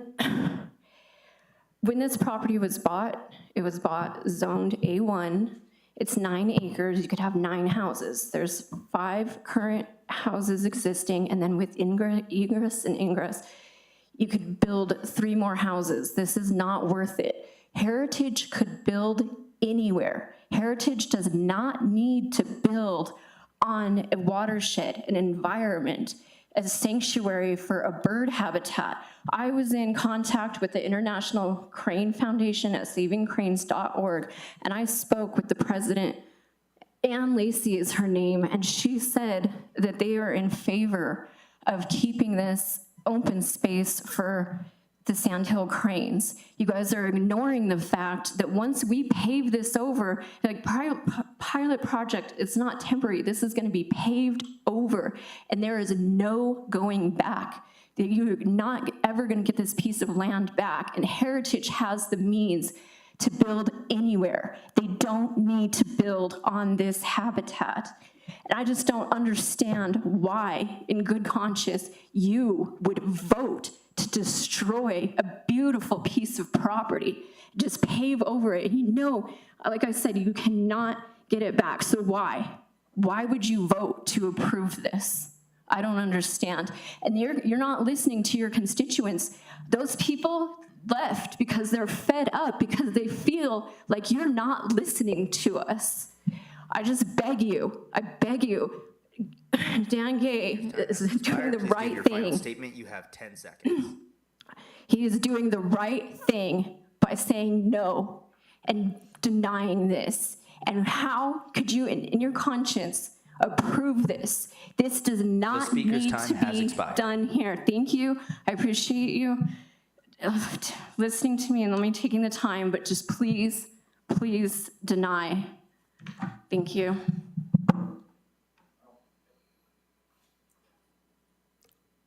Are there any other people who want to come up and speak? Please come forward.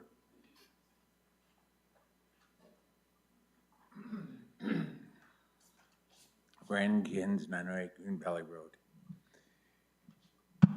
This is the time, would the village be better off negotiating with the owner and saying, I want to buy this property. We're going to keep it internally. We've done it on other properties, and I'm glad that we did. It's keeping the village better. In your own minds, would it be better to have 20 units on that 9 acres? The house, the 16 that you're asking for, plus the 5 casitas, that's really what's going on that property. And we're gonna jam it all on 2.5 acres or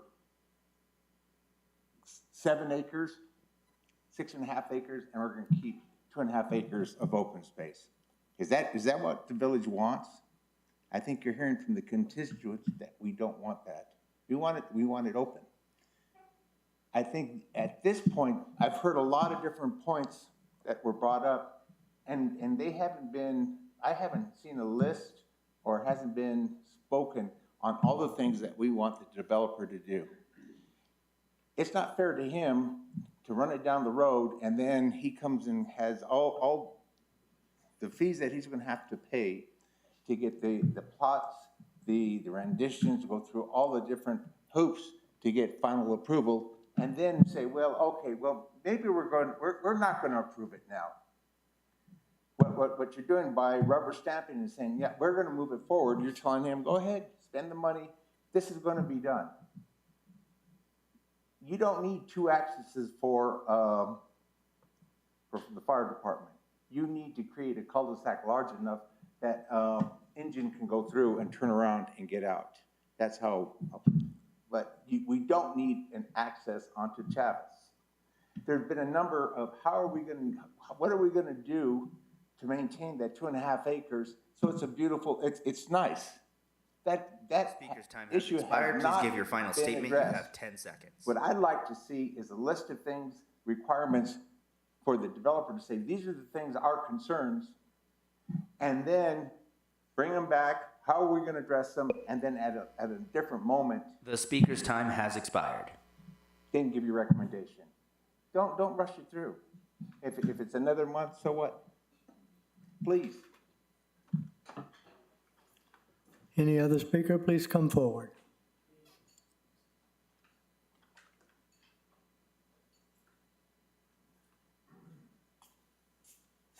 Thank you again, Marcia Smiley, 623 Valparaiso Road, Northwest. I'm speaking off the cuff now. I feel like a redheaded stepchild. All the participants here tonight have opposed this. And it appears to me that the village, the Board of Trustees, the Planning and Zoning are mostly concerned with what happens along Rio Grande Boulevard and how nice that looks, and catering to developers.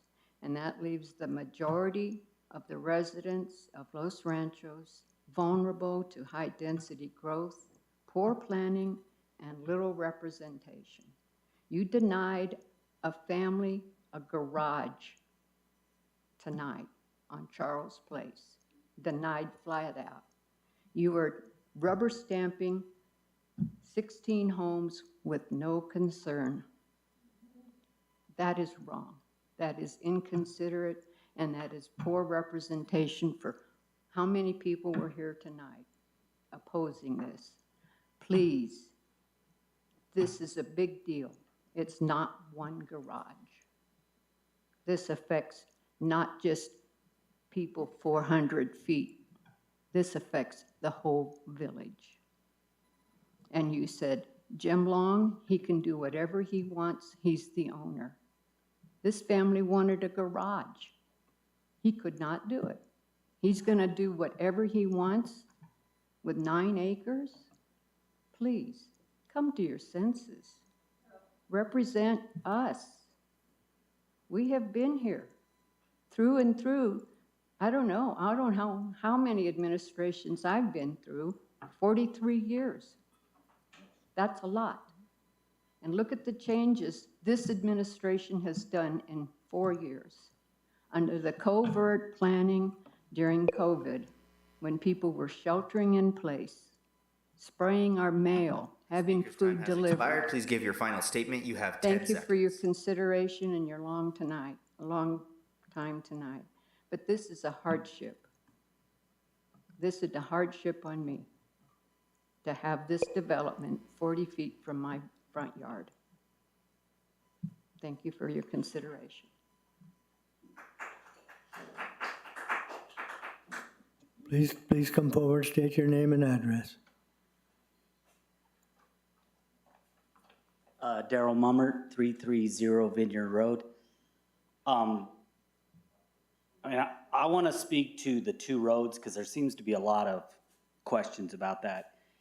And so I'm not an expert on it, but the fire department can require 2 roads, but the second access can be blocked off for the fire department only. So when Sadie's built their property on Vineyard, that entrance on Vineyard was supposed to be blocked off. It was supposed to have a gate that was access for the fire department only. And Captain, he was with the county, Bernalillo County, he's the one that brought it up, and he said that was approved with a locking gate, and it was only for access, and that somehow disappeared. But I think that all of this discrepancy, the things that Mr. Craig brings up alone, we should not push this forward. We should delay it. Let's get some more answers to the courts that for the improper notification. That's huge. I wouldn't even want to be pushing something forward. That's almost negligence on your part.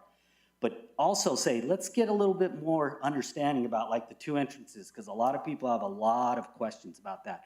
And if we go ahead and say, yeah, this is okay, let's move it up the ladder, well, there's no going back on that.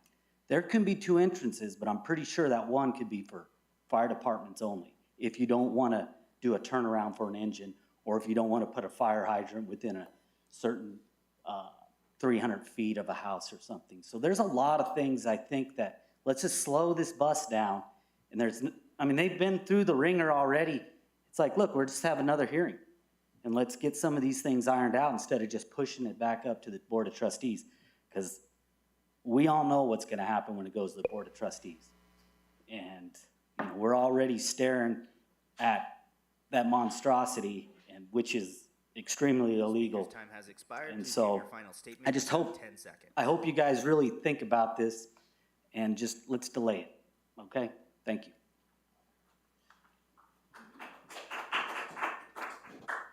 Are there any other speakers? All right, is there any discussion from the commissioners on this issue? I just have a couple of things, and I'll be very brief. I did want to clarify, there's been some talk about constituents tonight, that we're here to listen to our constituents, and certainly we are supposed to listen to public input. That's why we invite the public to be a part of these meetings. But just to clarify, we're not elected officials, we're appointed, and that makes a little bit of a difference. And we're here to, we're here to listen to developers and people that want to do projects, and then we have to look at what codes and ordinances we're supposed to be taking into account, the master plan, and then we have to make decisions based on that. So anyhow, I would ask for your understanding that our role is just slightly different than somebody who's an elected official. Aside from that, this is a challenging issue, as you might imagine. And I know that we're all concerned about it. We're all putting a lot of effort into it. And I would ask for everybody's understanding in that. One thing I would say as far as the fire access goes, none of us are, unless somebody here is a professional and can answer that question with absolute surety. I'm going to defer to Scott for a moment because you've been working on this project. And you know, I think somebody said they thought you gave a shaky answer or something like that. And I feel like I'm giving shaky answers because it's late, and I think we've all, you know, like somebody said, put through the ringer tonight. Sure, I understand. And I'm not 100% sure about the fire access, and I think that's kind of what I said too. I believe it is part of it, and there was other reasons for the two accesses. It does help to split up the traffic, and there was other reasons too, which aren't coming to me this evening, but there was other reasons also for the two being making the community better and dispersing the traffic better. I would just recommend, it seems to be something that people are concerned about. Sure. They'd like to understand it. And I just recommend that, you know, whatever your next opportunity is to speak about the project, that you be able to, you know, clarify that issue and make sure you have the adequate materials ready to explain it. Yes. That's just my recommendation. Make our lives all a little easier. No, I agree. One point too is that the property is gated right now and has been gated for many, many years. Just, you know, a point for what it's worth, I guess. Okay, thank you for making that. Any other comments from the commissioners? Yes. First of all, you know, both Ms. Winter and Ms. Simon have both verified and assured this board that folks within 400 feet were noticed. So, and what is important is it was noticed for this meeting with the information here. So everybody had an opportunity to be at this meeting, to provide input at this meeting. And as my fellow commissioner stated, we are tasked with trying to consider what's being asked against the ordinances that are there. And we've got a horrendous balancing job to do. And it's not easy, and I know sitting out there, it's not easy either, because you're passionate, and we are too. We live in this village too, and we want to see the best we possibly can, and continue to enjoy it as well. I take personal offense, and I'm sure my fellow commissioners do too, with the comments about rubber stamping. If we were rubber stamping, we would have been out of this meeting within 30 minutes, and it would have been, you know, no discussions whatsoever, and let's just vote. No, we're struggling. And if you can't see that and see the pain that we too are going through, I think you need to take another look. As far as the two entries, quite frankly, I don't think that's as big an issue. You're going to have people going from one side to the other. If it's gated, it's not going to be a cut through for traffic.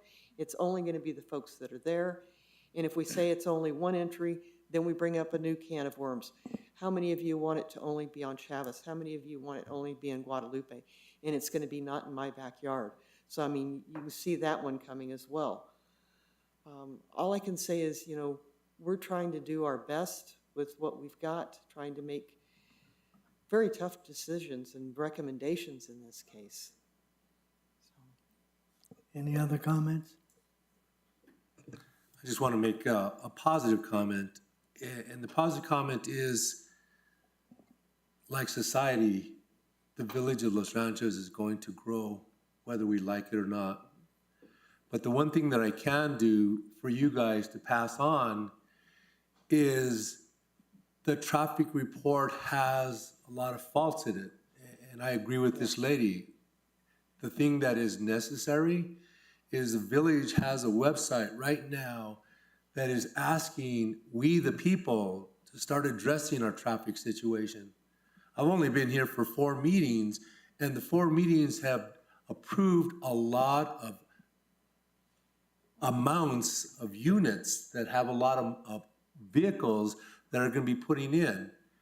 It's a reality, but more importantly, the positive thing I'm trying to get all of us to put into is let's work with us. Let's work with the village. Let's start talking about the traffic. Let's start talking about this. We should have done it years ago, but we can start tomorrow. So let's help us help you. Because all we can do is exactly what she's defining. We have to look at the rules and regulations, and I appreciate her repeating because it was asked of you, was it 400 feet? And it was, to this specific meeting, that's all we can do. Can we change things? We can't. But what we can do is ask you to help us, that come to us, come to the city before the issue, because when it gets to this point right now, it's a tough thing for both you and us. But as far as the traffic concerned, I live on Enchanted Valley, and I'm part of that, waiting there for I don't know how many cars so I can get on the road. And it's not gonna get any easier, but what can get easier is us working with each other and working with the village to try to find a solution now before it's way too late. And that's my comment. Okay, this project has been on consideration for quite a period of time. There's been changes to it, there's been public input. It's not like this has just come up.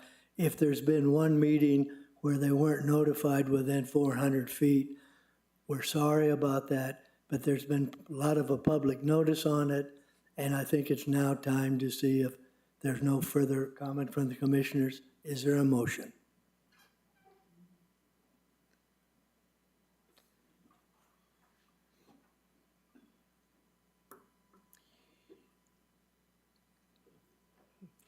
I will make a motion that we delay the decision on this particular item till our September meeting. That way we can have some feedback on the other items coming back from the Board of Trustees. Question. Do you delay to a particular further meeting? Or delay, how are you phrasing that? Are you delaying without a specific meeting? No, I said the September meeting, so this would come back. I'm sorry. This would come back before us on the September meeting. So we would have an opportunity to hear at least reflections from the board and reactions to what is before them, perhaps have a decision come back from the court on that one other issue. Doubtful that they'll have it in a month, but there's a possibility. And that would give us ample opportunity to do some consideration. Just a thought. Is there a That's the second? motion. I'll second that one. Is there any discussion by the commissioners? The discussion that I'd like to bring up, and I don't know how to do it, to include it, is I think that there is a lot of points that were brought up on that open space. And I don't think they have an issue with the open space. I think the issue is HOA, cost of, and who is going to be in charge. And I think that that's something that is critical to be brought up to make things try to get to a good place. I think that that's a point that I really, really, really think that we should really put some effort into, because that space is critical for a lady over there that has a passion for cranes, and we have a passion for that open space, and we just want to make it right. So I think that we need to, as you're suggesting, get some meat into who is the final one that's going to take the responsibility and make sure that we know that the responsibility is long-term. It needs to be a condition of the variance. Okay. It cannot be left at the HOA level. It has to be a condition of the variance, which will allow it to be monitored and protected by the village. Can you help me make that in a motion, or is there a possibility, or did we already lose it on the first or the second one? No, we can still make that Okay. recommendation up to the Board of Trustees, but unfortunately, it still is just a recommendation. Right, that's all. I think the board needs to hear, as they're defining, the board needs to hear our concerns. And I think that lot, for a lot of reasons that we're talking about, is critical. I think that's just as important as the other half. But I think it's just as important to make sure that in perpetuity for financial ability for taking care, and that somebody takes responsibility. Mr. Chairman, I have a comment or a question. Wasn't that included in our first vote there? That how critical we found that and how it had to be tied up in perpetuity? I thought that was part of my vote. The thing that was lacking in that is I think that we allowed it to allow two homeowners No, associations. mine No, we was didn't. specific. Okay. No, no, It was Then I specific that it apologize. was so, a I condition. withdraw. That was one of the conditions that I added. So, Then I apologize. If it was and- left with and that condition homeowners, is- I withdraw my vote. Okay, no, All right, so you voted to deny or to move, or what was your motion again? to postpone an action on this preliminary plat. All right, so I have a question for Attorney September. Winters. Yeah. If we're approving two, which we have already, and delaying one, what does this mean? Mr. Chair, Commissioner, I'm not clear on that, but I mean, you're moving the project forward in two vital aspects. What you're deferring is the recommendation on the preliminary plat. I think Mr. Scheibor is in a better position to answer that than I am.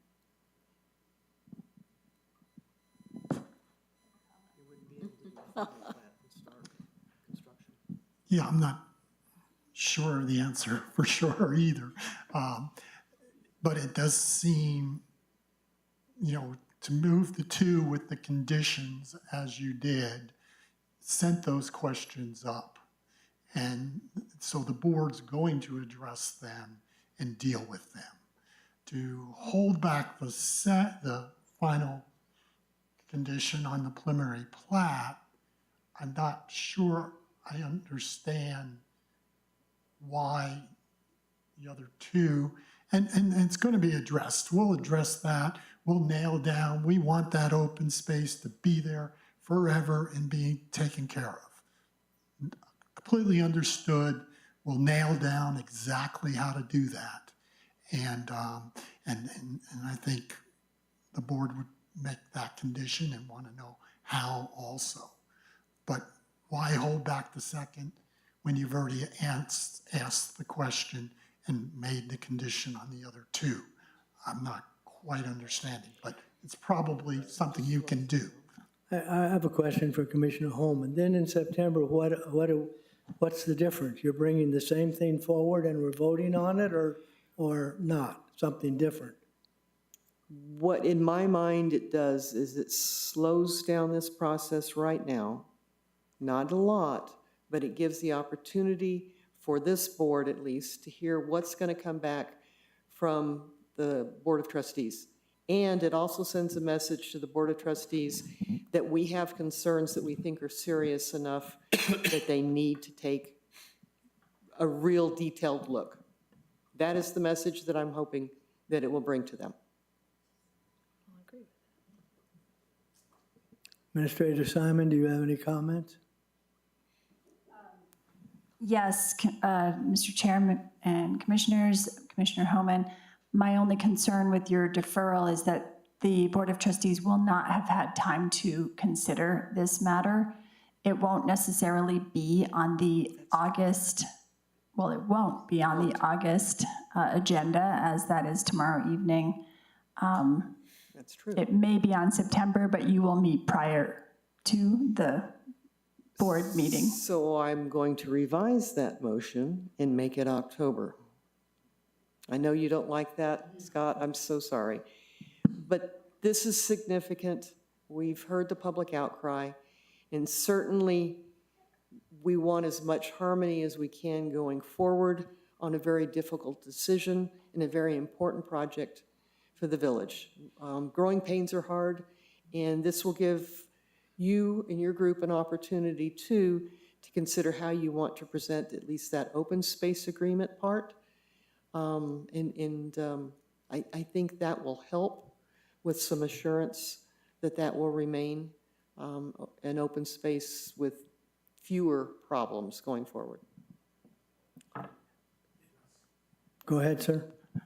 Yeah, Chairman, Commissioners, understood, but could it possibly be left on the September agenda? Because we may have the answers. It may not be approved by the trustees, but we may have answers that will satisfy you that we've accomplished, what your concerns are. If we don't, then we can push it to the October. My concern with that is, and I'm not suggesting that we wouldn't hear the truth from your group. Please don't take it that way. But until it's an actual decision made by the trustees, even if they are in discussion with you, they have the opportunity to change that at their actual vote on something. And so where you may be being led with an understanding of what their actions will possibly be in the future, it won't be a defined, ruling at that point, so. Yeah, the only part is that if you're leaving it then and they've got to decide, why hold it back if they've got to decide, just. I'm not sure that I feel, I don't know. I'm not sure that's the right way to handle things, though, to wait for their vote on 2 items, and then it's left in our hands to vote on a third thing, and then go back up to them again. I think splitting it up makes, I don't know. I don't like the way that looks, to be honest, and I understand the purpose behind it. But for us to vote on something where we're sort of waiting to see how they vote on something, I think that's almost influencing how we might vote, and I'm not sure that's the right way to handle it either. And yes, as trustees, it's 2 yeas and 1 nay if we approve this motion. I'm opposed to it. I see your point, and that certainly isn't the intention. Yeah. And then, for example, if they were to vote in favor, and then where does that put us looking at this? And again, let's go back to the point that we're here to recommend for approval or not recommend for approval. And that's really, it's going to go to the Board of Trustees either way, to be honest, however we vote on it. I guess only if we defer on a vote, then I don't know what happens. And that probably makes a sticky situation for everybody. To them being able to present it to us in September, which will allow, because it's, well, it really can't go, because it's not gonna go to the trustees anyway. The earliest it could go to them is September. So they can come to us before it goes to them. If we defer, they can come to us on our next regular meeting, and then it goes to the trustees that week. But their meeting is the next night, so it would actually go the following month. So, yeah, that's the whole point, yeah. Yeah. Plus, wouldn't it possibly create a conflict? Do we have two different sections where the trustees may do it a certain way, and then you end up doing it a different way? Yeah. We have a conflict. Of course, if the trustees make an adjustment, then you'll have an opportunity to make an adjustment in the packet that we will get for that decision in September. But the I don't think that's the only if we trustees are not going to that's only if consider we it in approve August, now. What correct? you're So that by didn't work. then. That didn't work. My question is the main concern the Greenbelt? Or is the main concern the Greenbelt plus more input? Because the Greenbelt can be resolved.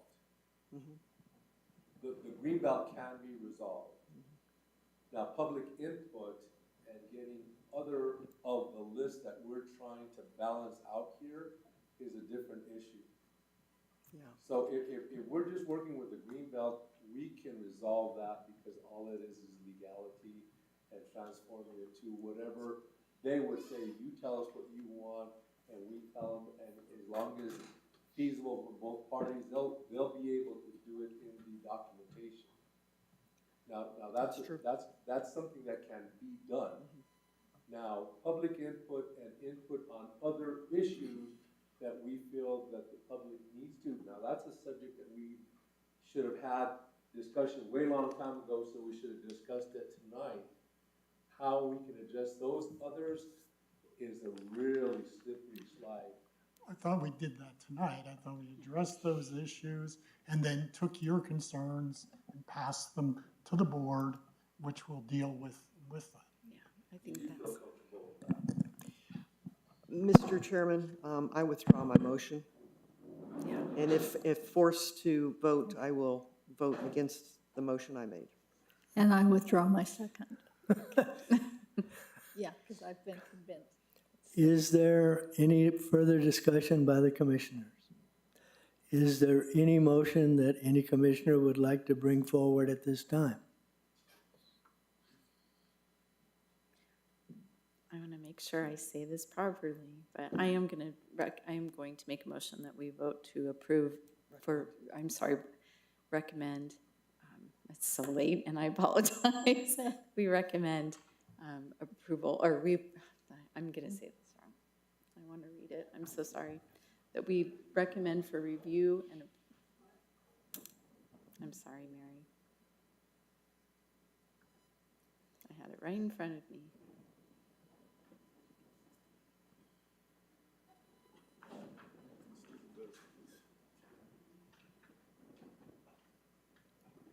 There's so many of these pages. I recommend that I'm going to move that we move this to the Board of Trustees for their approval, that we recommend and Say to review. the mic, please. I'm so sorry. I can't even speak tonight. I'm so tired. There's a motion to recommend approval to the trustees. Thank you. You want to include the point that Commissioner Holman had about the green component of it in that, And the additional conditions included in the packet. and the other conditions in the packet? Is there a second? Second. Thank you. Is there any?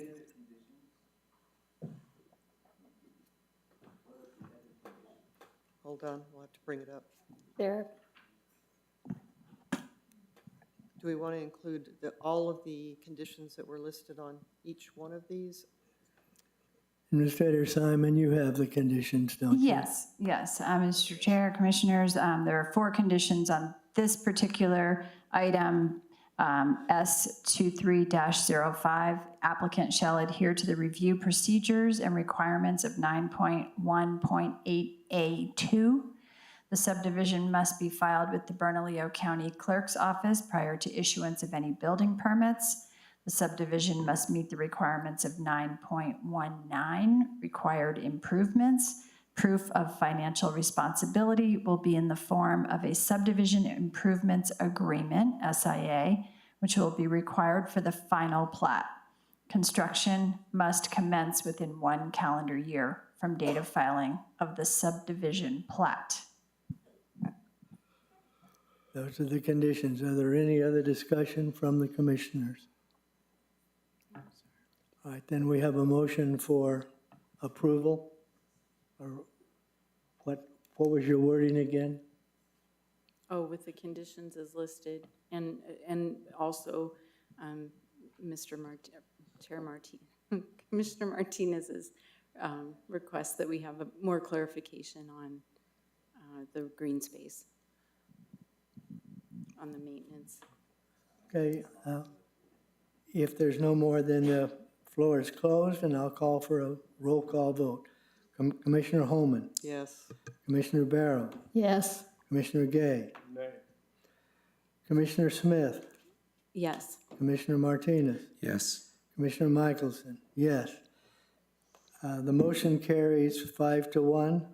Let the record show that the public hearing, item 4E, Chavez Guadalupe LLC, for review and recommendation of a preliminary plat is formally closed. There is no old business. There is no new business. Is there a planning department report? The report is, her name is Violet. She was born on Saturday night, and mama and baby are healthy. I do have some sad news. We were not able to retain the interim planning and zoning director, so we are still looking. That's my planning report. So who's taking over those duties? You are, right? We're sharing them. Okay. Okay, The many hats. Commissioners' informal discussion. Are there any discussion from the commissioners at this time? I just want to thank all my fellow commissioners, as well as the public, for hanging in with all the questions and comments. We've had a rough night tonight, and all of the input and just thought processes that we've all gone through, I think, has enriched the process tonight.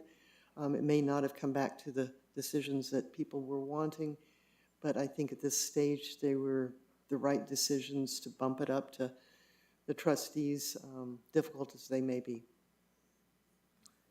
Any other comments? Just that growing pains are painful. Is there a motion for adjournment? You may all leave.